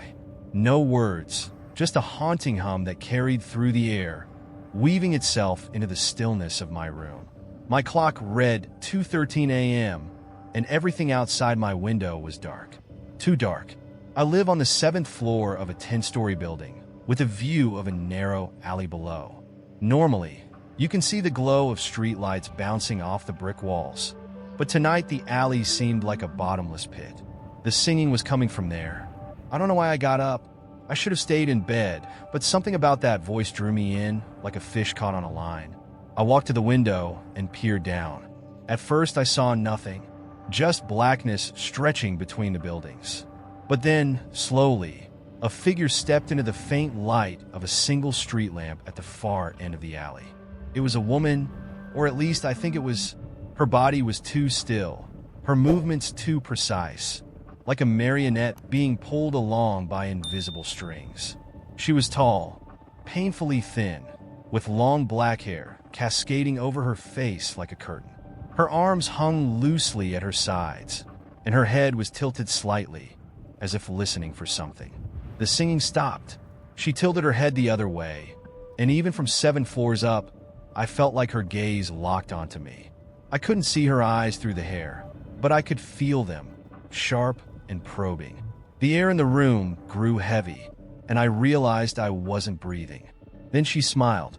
The smile stretched too far, cutting across her face like a slit, her teeth unnaturally white and straight. It wasn't human. It wasn't anything. I stumbled backward, away from the window, my heart pounding. My logical brain kicked in, telling me to call the police, but I hesitated. What was I supposed to say? That there was a creepy woman in the alley singing to herself? They'd laugh me off the phone. The singing started again, louder this time. It wasn't coming from the alley anymore. It was coming from inside the building. I bolted my door shut, shoving a chair under the handle for good measure. My phone was in my hand before I even realized I'd grabbed it, but when I tried to call anyone, I had no signal. Not even a single bar.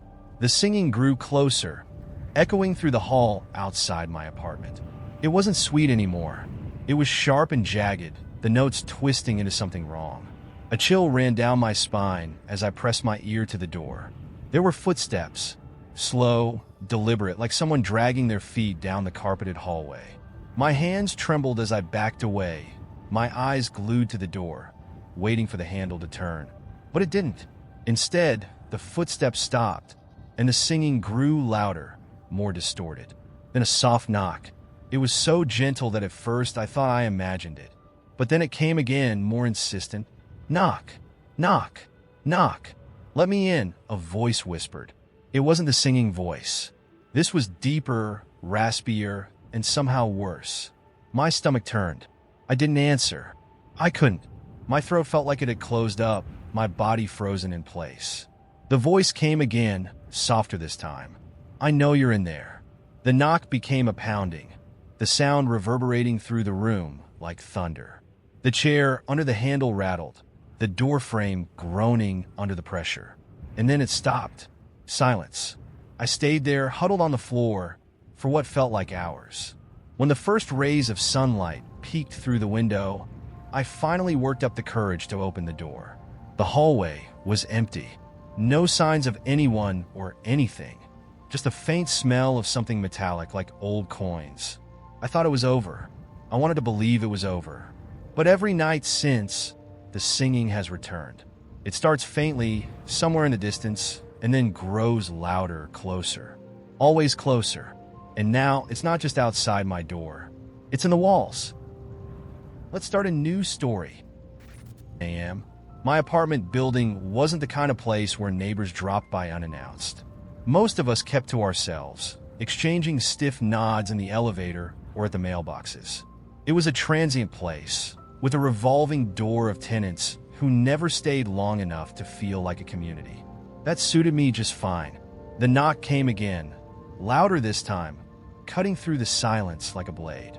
I froze mid-scroll on my phone and stared at the door. My first instinct was to ignore it. Normal people don't knock at that hour, and I wasn't in the mood to meet anyone who did. But then, after a long stretch of silence, a voice called out, "Please, I need help." It was a man's voice, shaky and raw. Not aggressive. Not the kind of voice you'd expect from someone looking for trouble. Against my better judgment, I approached the door and peered through the peephole. The hallway light flickered weakly, casting long shadows that distorted the figure standing outside. He was tall and gaunt, with a thin face and deep-set eyes that darted nervously over his shoulder. He looked normal, but something about the way he stood, hunched slightly forward as if bracing himself, made my stomach tighten. "Who is it?" I called out, my voice steady but cautious. The man leaned closer to the door, his breath fogging the glass. I'm sorry to bother you, but I need somewhere to hide. Just for a little while. Please. Hide, I repeated, my hand tightening on the doorknob. From what? He hesitated, glancing over his shoulder again. When he turned back, his expression was a mix of desperation and something darker. "They're coming," he whispered. Every instinct screamed at me to walk away, to bolt the door and pretend I hadn't heard him. But there was something about the way he said it, an edge of sincerity, of fear. that made me pause. "Who's coming?" I asked, my voice lower now. "They're not human," he said quickly, his words tumbling out in a rush. I can't explain it, but if they find me, he stopped abruptly, his head snapping to the side, as if he'd heard something I couldn't. And then I heard it too. Footsteps. Not the familiar sound of boots on the hallway's linoleum, but something heavier, wetter. The sound of bare, damp feet slapping against the floor. It wasn't just one pair. There were many. The man's eyes widened in terror, and he leaned closer to the door. "Please," he hissed. "Let me in." My heart was racing, my mind torn between every horror movie trope I'd ever seen and the gnawing sense that something very real was happening on the other side of the door. And then I saw them. The hallway light flickered again, and in its brief glow, I saw movement. Shapes. Too many limbs, bending in unnatural angles, attached to torsos that were impossibly elongated. Their skin glistened as if it were wet, pale and translucent like something that had never seen the sun. The man pressed his face to the peephole, his breath ragged. "They're here," he choked out. "You have to." The sound cut off abruptly, replaced by a sickening thud. I flinched, instinctively stepping back from the door. When I looked through the peephole again, the man was gone. The hallway was empty, but the shadows seemed to linger too long, stretching unnaturally across the walls as if reluctant to return to the corners.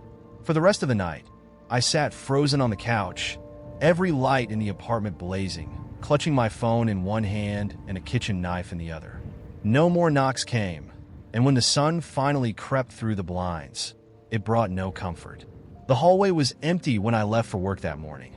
No blood, no signs of a struggle, nothing to suggest that anyone or anything had been there. I told myself it had been a bad dream, or maybe the man had been on something, hallucinating his own private horrors. It was easier to believe that than to confront the alternative.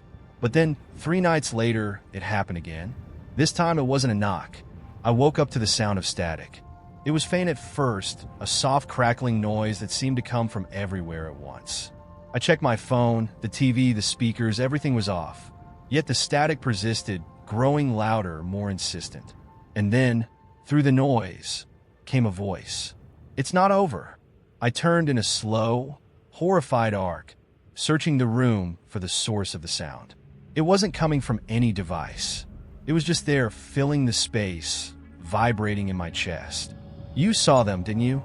The voice continued, low and guttural. I backed toward the door, my hands shaking. "Who are you?" I demanded, my voice breaking. "What do you want?" The static surged, drowning out everything else for a moment, and then abruptly cut off. The silence was worse. And then, behind me, I heard the wet slap of bare feet. I turned slowly, every nerve in my body screaming at me to run, but it was already too late. The hallway light outside my apartment flickered again, and in its brief, stuttering glow, I saw them. They weren't in the hallway anymore. They were inside. I don't remember much after that. Just flashes, shadows moving where they shouldn't, a suffocating pressure in my chest, and a faint whisper echoing in the back of my mind. "You let him go. You shouldn't have." I woke up the next morning on the floor of my living room, the apartment eerily quiet. My phone was dead, the lights were off, and my front door was wide open. I moved out that day, breaking the lease without explanation. I didn't care about the deposit or the angry calls from the landlord. I just needed to get away. But it didn't matter. Last night, in my new apartment, I heard the knock again. And this time, the wet footsteps were already inside. Let's start a new story. Old red, the kind that stands out in any room.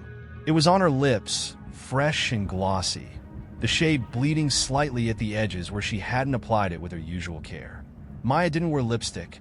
She said it made her feel like a kid playing dress-up. "You look different," I said, leaning against the kitchen counter as she rummaged through the fridge. She didn't turn around, just gave a distracted thanks while pulling out a bottle of sparkling water. The cap cracked loudly, filling the quiet room. "Big day at work?" I asked. "Yeah, you know how it is," she said, her voice light, almost too casual. But her back was tense. I could see the faintest tremble in her shoulders as she sipped her drink. "Meetings all day. Exhausting." The red stayed with me, though. It lingered in the back of my mind like a song I couldn't forget. Maya started changing in small, unspoken ways after that. She was always busy now, too busy. Late-night emails, early morning conference calls, endless excuses about deadlines and team projects. At first, I believed her. Why wouldn't I? We'd built a life on trust, on shared routines, and quiet evenings spent laughing over takeout menus. But the cracks began to show, one by one. It was the phone calls that tipped me off. Maya never used to care where her phone was. She'd leave it on the couch, the nightstand, the bathroom sink. But lately, it was always with her, like an extension of her body. She laughed at texts she wouldn't share, and when it rang, she'd step into the other room to answer. One night, her phone lit up while she was in the shower. I wasn't snooping. It buzzed loudly against the wood of the coffee table, practically begging for attention. I glanced over it. Can't wait to see you tomorrow. I stared at the message for what felt like an eternity, the name etched into my brain. Jay. No last name, no context. Just Jay. When Maya came back, wrapped in a towel, I asked her about it. Who's Jay? I said, as casually as I could manage. She froze, just for a fraction of a second. But it was enough. Oh, that's Jessica, she said quickly. From work. She's helping me with a project. Nothing important. Her smile was too bright, too perfect, like a mask. That night, I lay awake while she slept beside me, her breath soft and steady. My mind spun in 1,000 directions trying to connect the dots. The lipstick, the phone, the sudden distance that felt like a physical wall between us. The next day, I decided to test her story. I called her office, asking to speak with Jessica. The receptionist sounded confused. I'm sorry, she said, but there's no Jessica working here. The ground beneath me seemed to shift. I thanked her and hung up, the phone suddenly heavy in my hand. I didn't confront Maya right away. Instead, I started paying attention, really paying attention. Her patterns, her excuses, the way her energy seemed to shift when she thought I wasn't looking. There were moments when she'd glance out the window, her face soft, almost wistful, as if she were somewhere else entirely, somewhere I couldn't follow. And then one evening, it all came together. Maya said she was going to a networking event, the kind she used to drag me along to before I started complaining about the endless small talk. She left wearing a fitted black dress I'd never seen before, her hair curled in loose waves.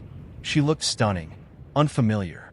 After she drove off, I waited for 20 minutes, then grabbed my keys. I wasn't proud of what I was about to do, but I needed answers. I followed her car at a careful distance, my heart pounding with every turn. She didn't drive toward the city, where the event was supposedly being held. Instead, she turned onto a quiet street lined with dimly lit houses. She parked in front of a 2-story home with white shutters and a neatly trimmed lawn. I watched as a man opened the door. Tall, with a beard that framed his face like a painter's brushstroke. He smiled as she approached, and they hugged, longer than necessary, his hand lingering at the small of her back. She stepped inside, and the door closed behind her. I sat there in the dark, gripping the steering wheel, 1,000 emotions crashing over me. Anger, sadness, betrayal, and beneath it all, a strange kind of relief. At least now, I knew. The next morning, I didn't say anything as we ate breakfast. Maya was cheerful, chatty, as if nothing had happened. She kissed me on the cheek before leaving for work, her lipstick, red again, leaving a faint mark on my skin. I waited until she was gone before packing my things. I didn't write a note. I didn't call. When she came home that evening, the apartment was empty, save for the lipstick-stained coffee mug I left on the counter. The following day, I got a text from her. Why didn't you say something? Why didn't you fight for us? I stared at the message for a long time before replying.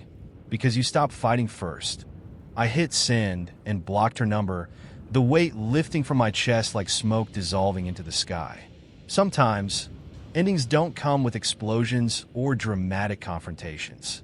Sometimes, they arrive quietly, wrapped in the color of someone else's lips. Let's start a new story. I wasn't supposed to be there. The sign on the gate said no entry, private property, but curiosity had always been my weakness. That, and the fact that no one seemed to know who owned the place. For years, the old, crumbling estate had loomed over the edge of town, its silhouette dark against the horizon, surrounded by tangled woods that no one dared enter. It was the kind of house kids whispered about on Halloween, spinning tales of ghosts and disappearances. But that night, with the moon high and the town quiet, the stories felt too distant to be real. I had dared myself to go. I climbed over the gate and followed the overgrown path leading up to the house. The air was colder inside the property, the smell of damp earth and decay thick in my nose. Trees leaned in close, their twisted branches like skeletal fingers, blotting out the stars.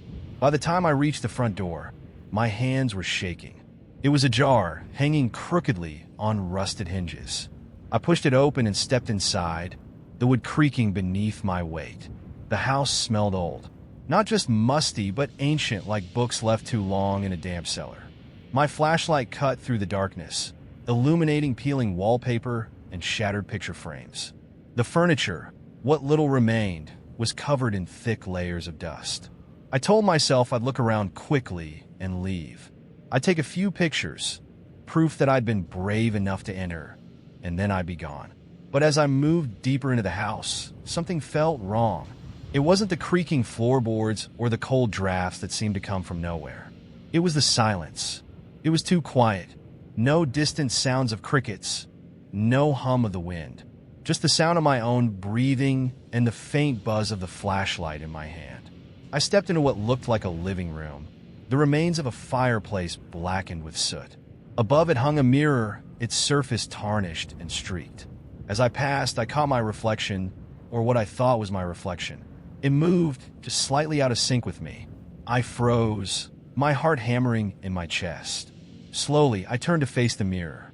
The reflection was gone, just the empty room behind me. I backed away, my breath catching, and nearly tripped over something on the floor. When I looked down, I saw it was a photo album, its leather cover warped and cracking. I picked it up, my fingers trembling as I flipped through its pages. The photos were old, faded black and white, showing a family, parents, children, all dressed in stiff, formal clothing. But as I turned the pages, the images began to change.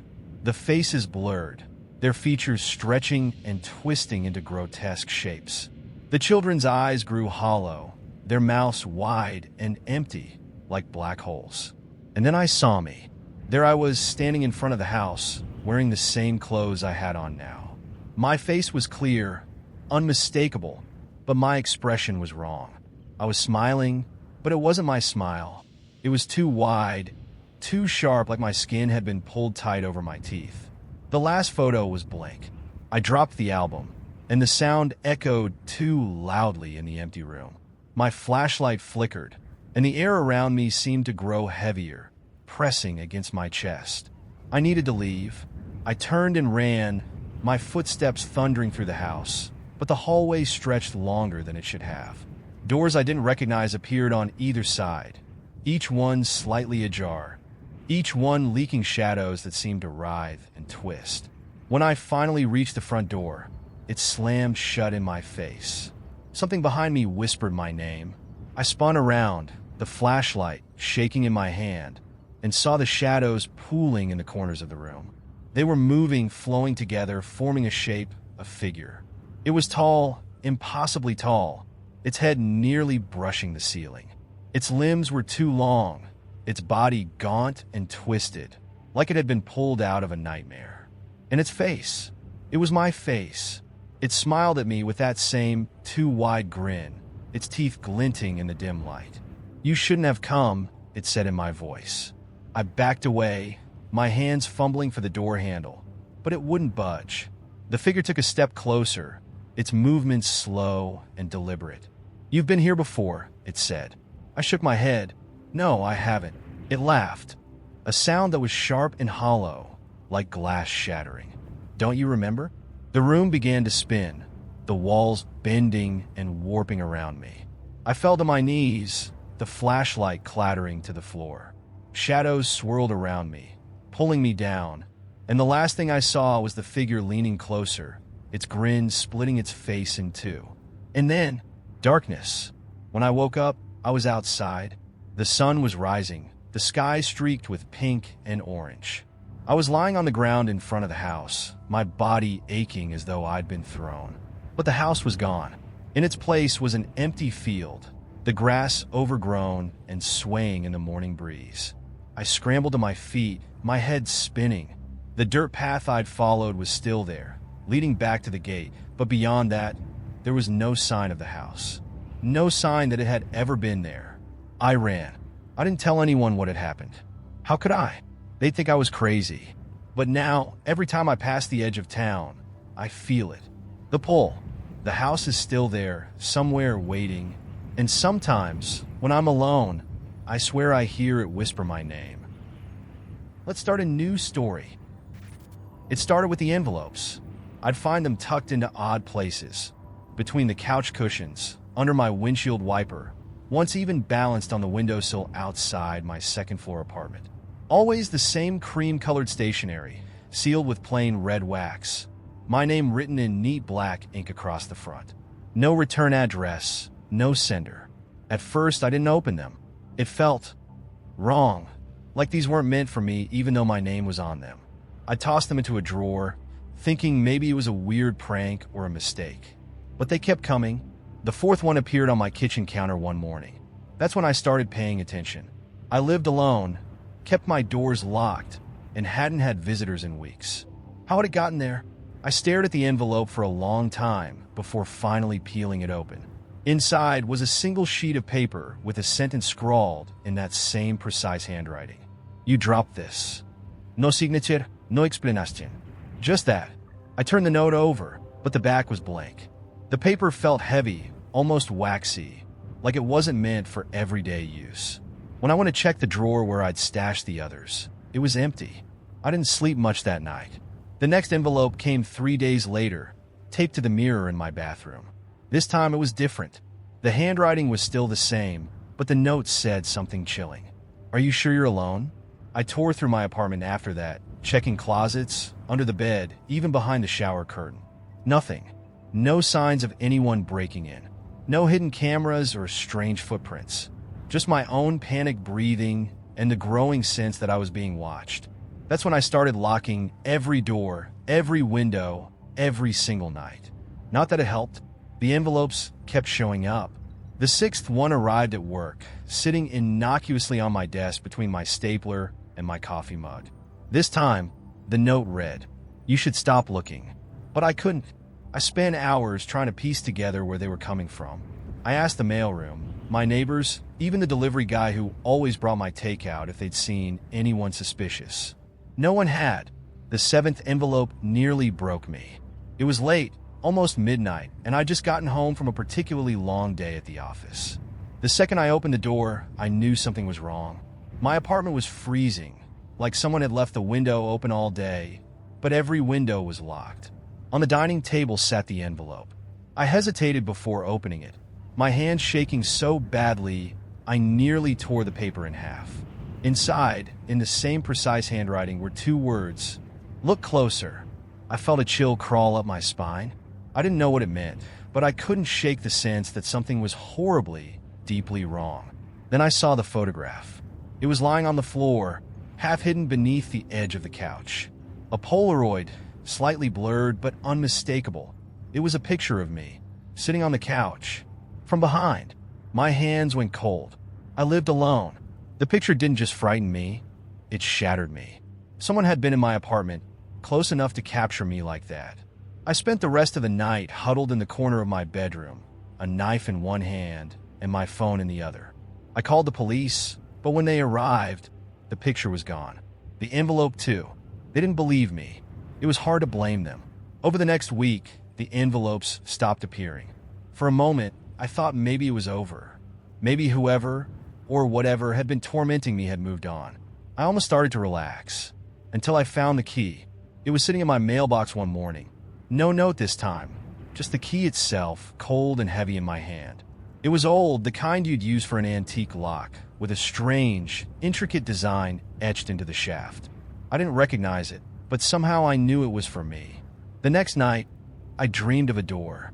It was massive, black, and impossibly tall, standing in the middle of an endless void. The key was in my hand, and the door seemed to pulse, almost breathing, as if waiting for me to unlock it. When I woke up, the key was on my nightstand. I'd left it in the drawer the day before. That was when I noticed the changes. Little things at first. A mug I didn't remember owning appearing in the cupboard. A book on my shelf that I was certain I hadn't bought. My reflection in the bathroom mirror seemed slower, almost delayed. And then there was the sound. It started faint, a low hum that seemed to vibrate through the walls late at night. At first, I thought it was just the pipes, but it grew louder, sharper, until it sounded like a voice, garbled, distant, but unmistakably speaking my name. By then, the envelopes had returned. The latest one was waiting on my pillow when I came home. This time, the note inside was different. No cryptic messages or warnings. Just a single question. Are you ready? I don't know what's happening to me. I don't know who's sending the envelopes or what they want. But I can feel something building, something pulling at the edges of my life like it's trying to unravel me. Last night, I had the dream again. The door was closer this time, and I could hear what was on the other side. Scratching, whispering, something alive. The key is still on my nightstand. I think it's waiting for me. I don't want to know what happens when I use it, but I don't think I have a choice. Let's start a new story. Normal evening. I'd just gotten home from work, kicked off my shoes, and gone through the routine. The electric hum of my toothbrush was the only sound in the bathroom. I leaned forward, spitting foam into the sink, when my reflection moved. It wasn't obvious, not at first. Just the smallest twitch of its lips, a half second out of sync. My hand froze mid-brush as I stared into the mirror. My reflection stared back, perfectly still now, its eyes meeting mine. I shook my head and laughed nervously. Just tired. I muttered to myself, rinsing out my mouth. The mirror stayed silent, its version of me doing exactly what I did, the way it always had. Still, I avoided looking at it for the rest of the night. By the next morning, I'd almost forgotten about it. Almost.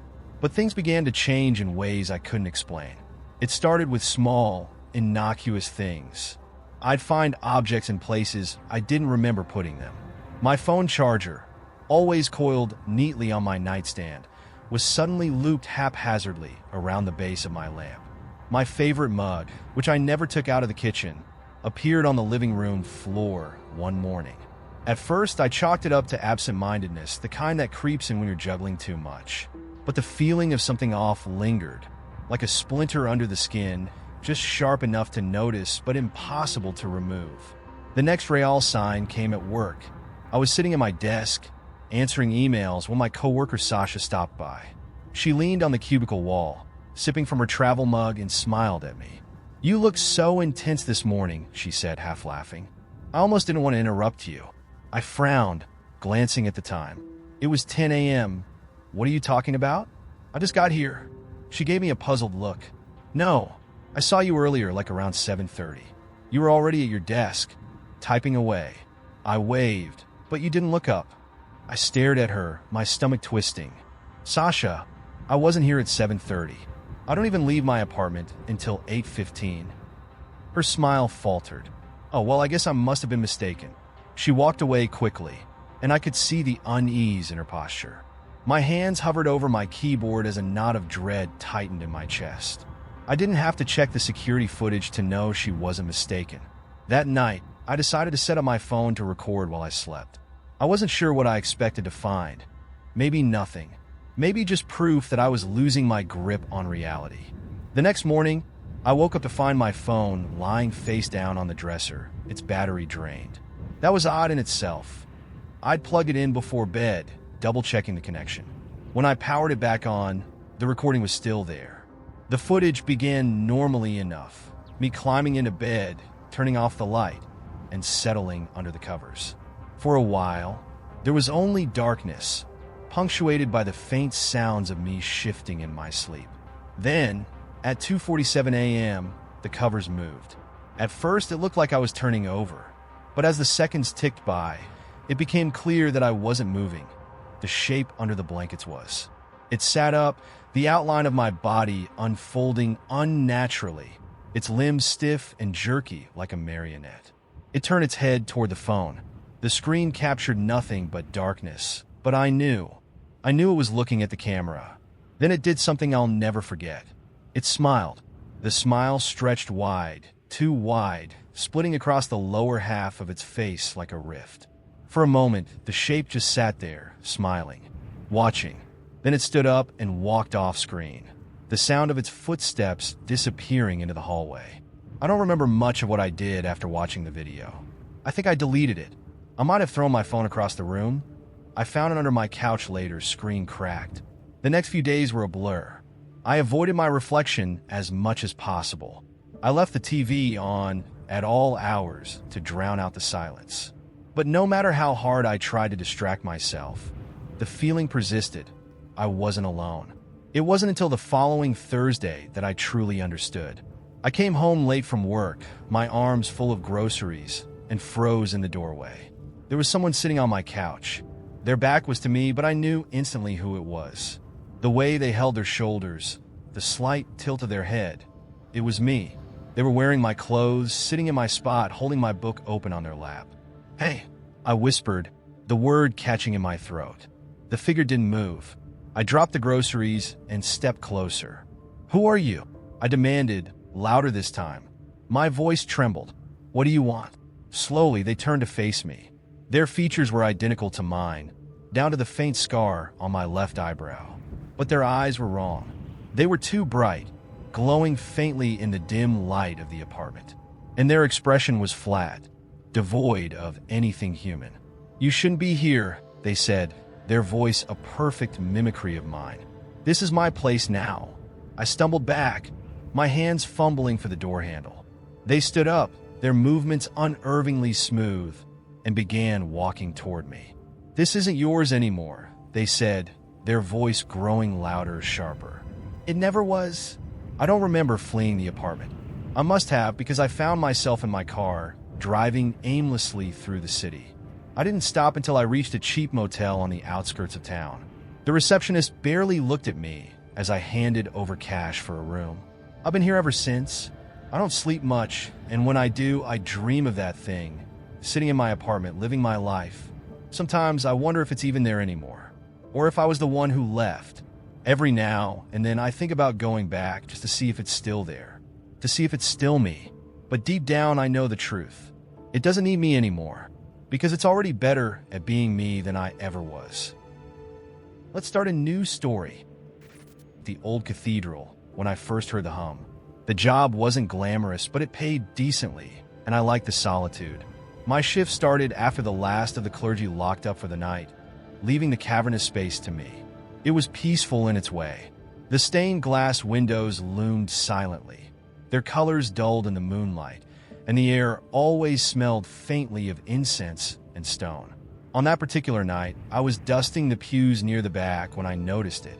Faint at first, almost imperceptible, like the vibration of a far-off engine. It grew louder as I moved closer to the altar, a low, steady hum that seemed to emanate from somewhere deep beneath the floor. I paused, my hand tightening on the rag.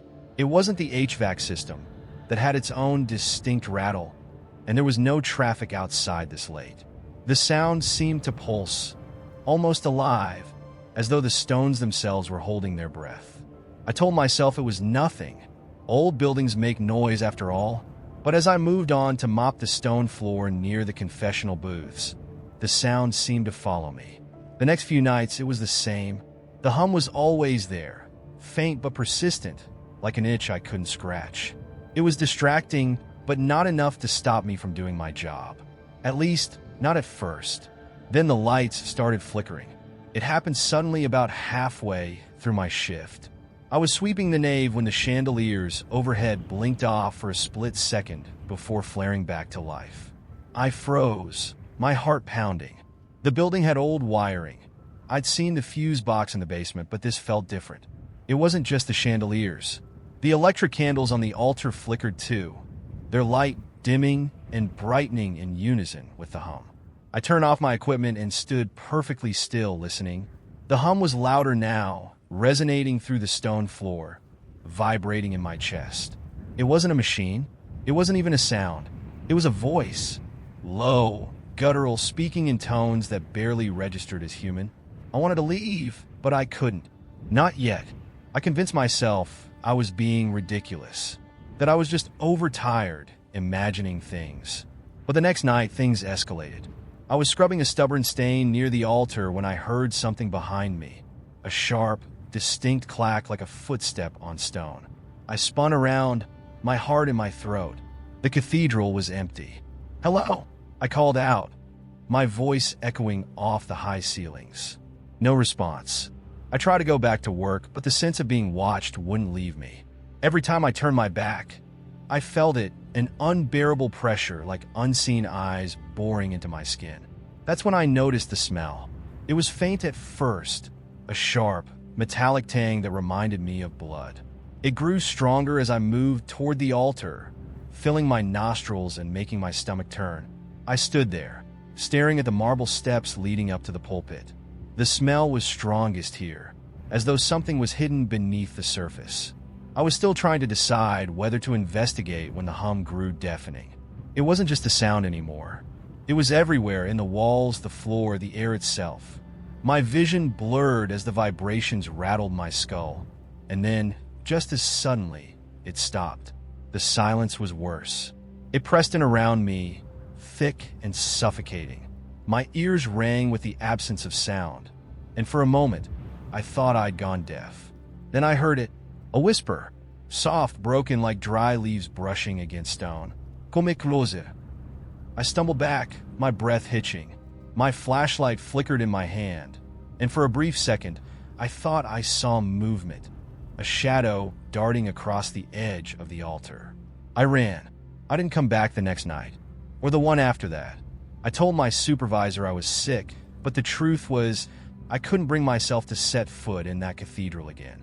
But the hum followed me. I started hearing it at home, faint and distant, just beneath the noise of the world. At first, I thought it was in my head, but then the lights in my apartment started flickering just like they had in the cathedral. Last night, I woke to the sound of my name. It was faint, barely audible, but unmistakable. When I opened my eyes, I saw a shadow standing at the foot of my bed. It wasn't human. It was too tall, too thin, its edges blurring into the darkness around it. The hum was louder now, vibrating through the air, through my chest, through my very bones. And then it spoke. "You shouldn't have listened.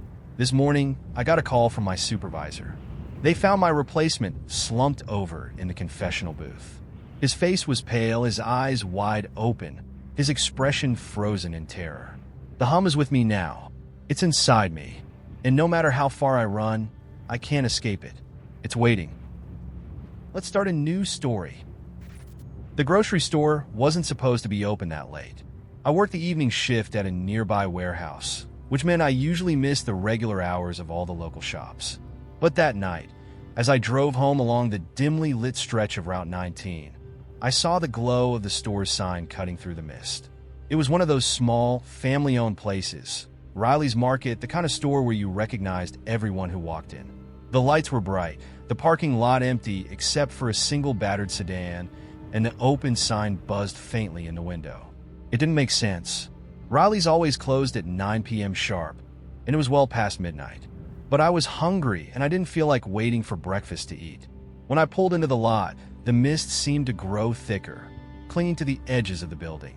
I could see movement inside through the glass doors, just faint silhouettes, but enough to make me think someone was restocking shelves or cleaning up.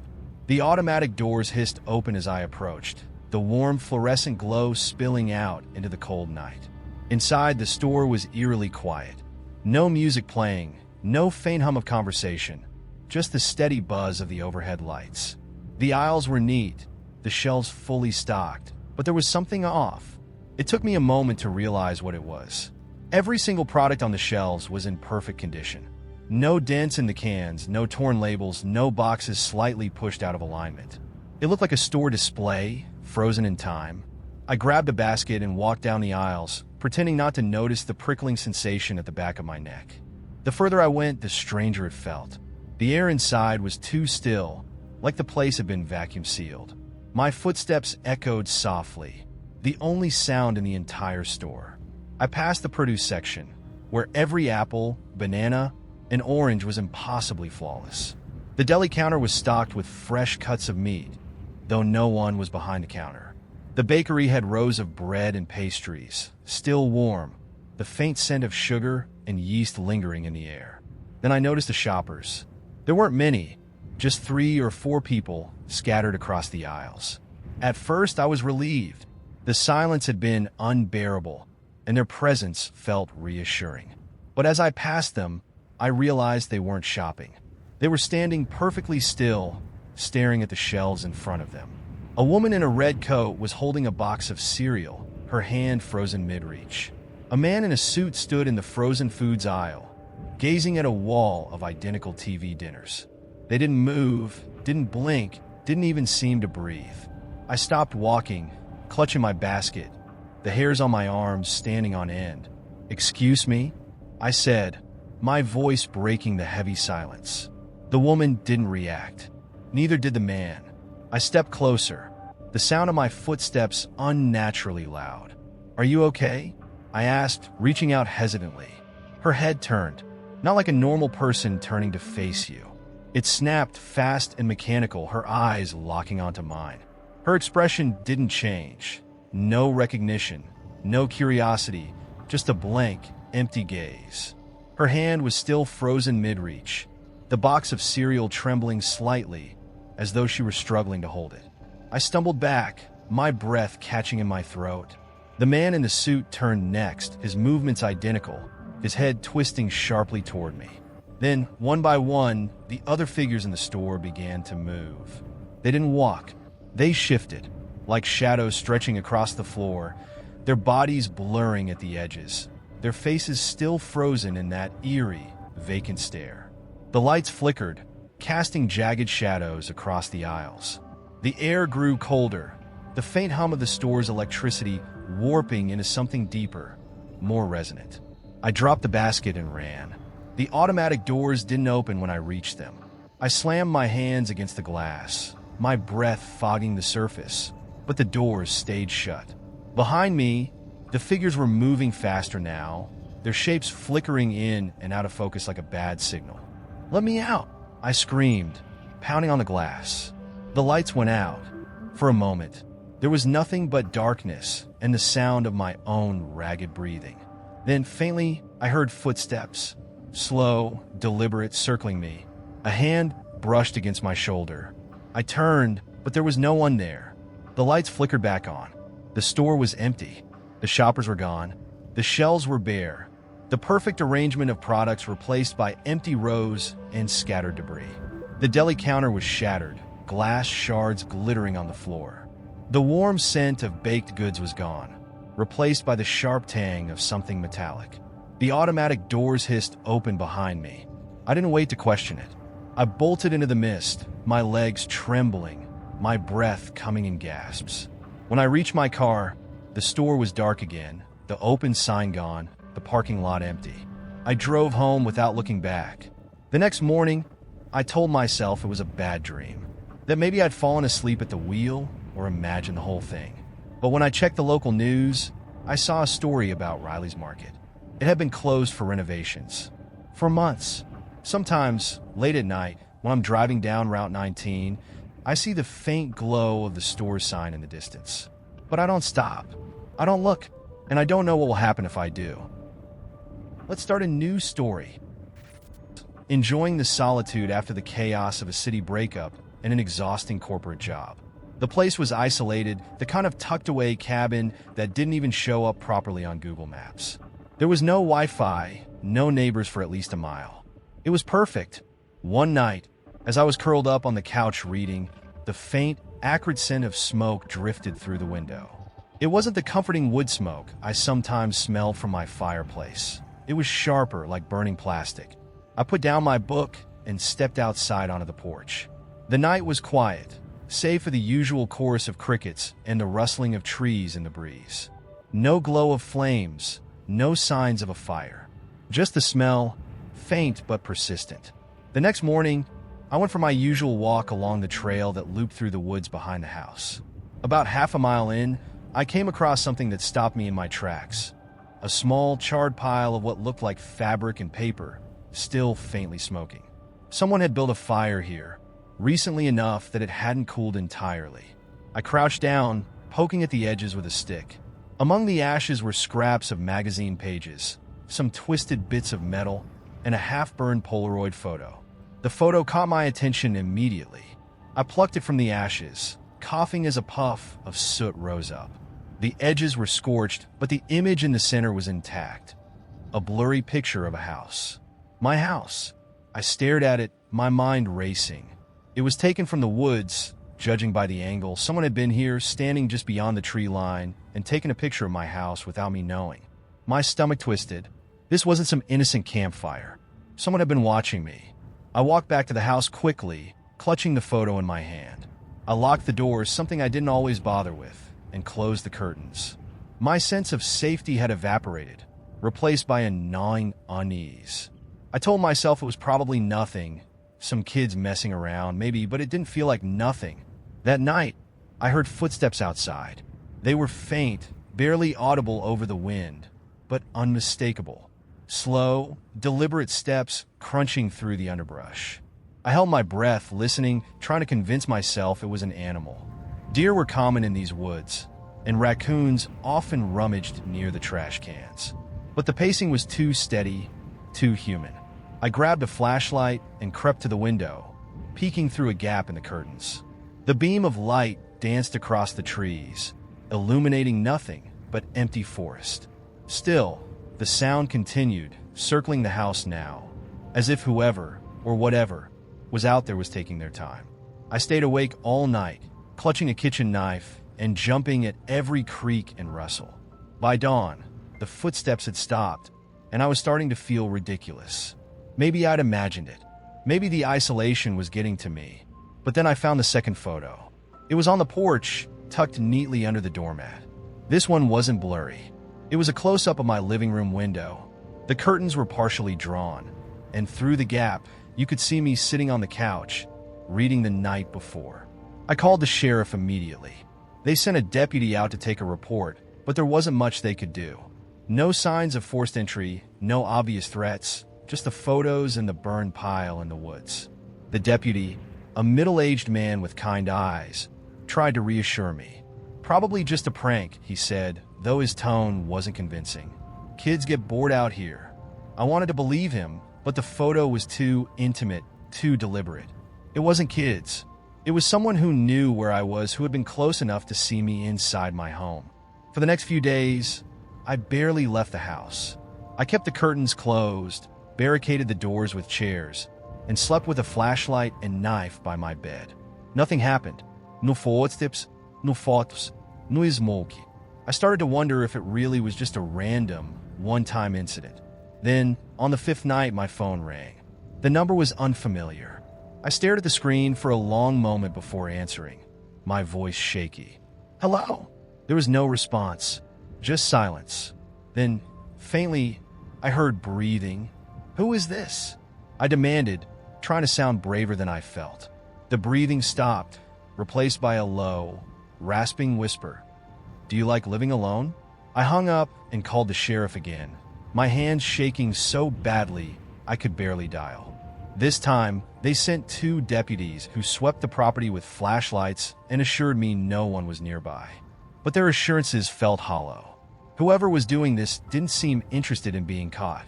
The next morning, I made the decision to leave. I started packing, shoving clothes and essentials into suitcases as quickly as I could. I didn't care about breaking my lease or losing my deposit. I just wanted out.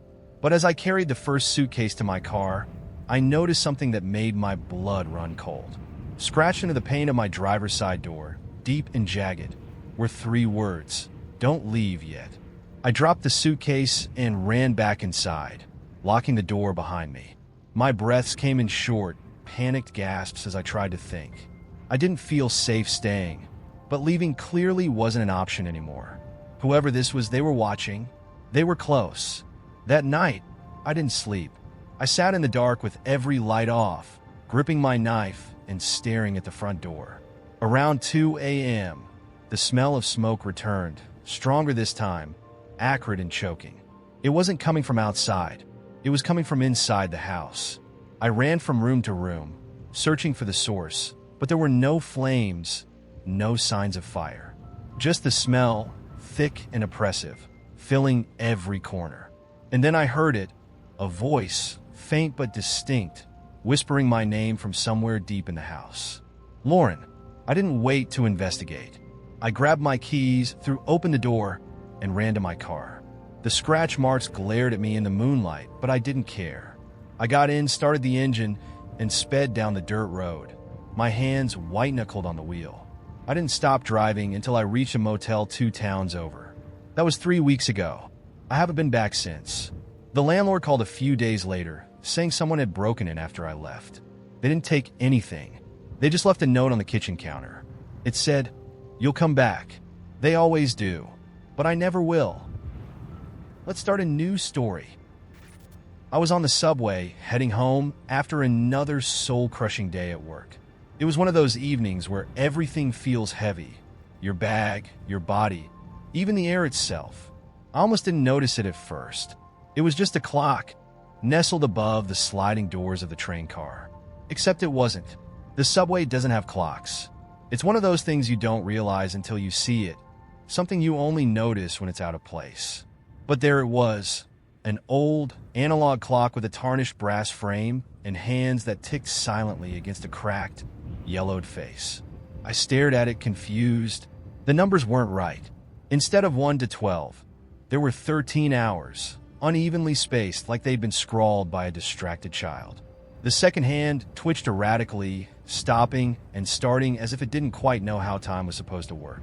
And the clock wasn't moving with the train. The subway rattled and roared, jerking us toward the next station. But the clock stayed perfectly still, floating in the air like it wasn't subject to the same rules as the rest of us. No one else seemed to notice.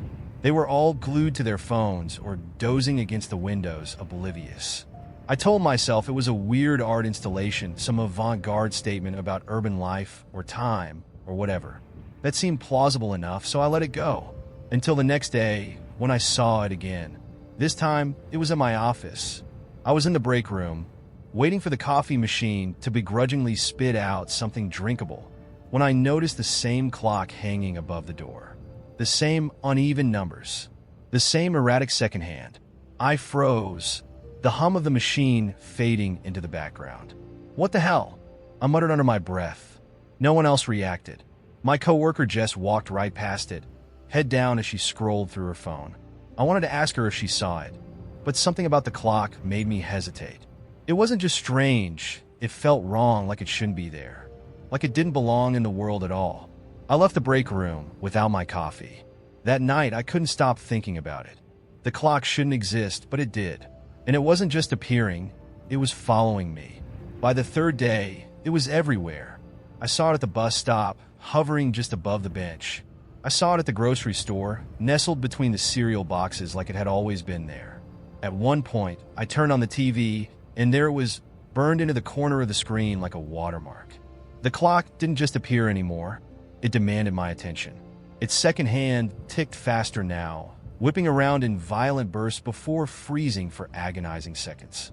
The numbers began to shift, rearranging themselves into patterns I couldn't decipher. The worst part was the noise. It started faint, barely noticeable, a soft, rhythmic tapping like fingernails on glass.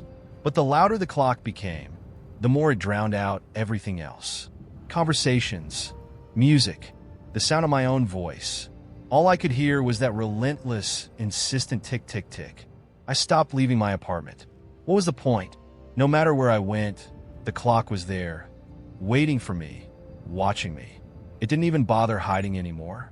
It hung in the middle of my living room, suspended in midair, ticking its strange, stuttering rhythm as I sat on the couch, knees pulled to my chest. That's when the hands started moving backward. The first time it happened, I felt it in my body. A lurch, like the world had skipped a beat. My phone fell out of my hand and landed on the floor, but when I bent down to pick it up, it was already back on the table.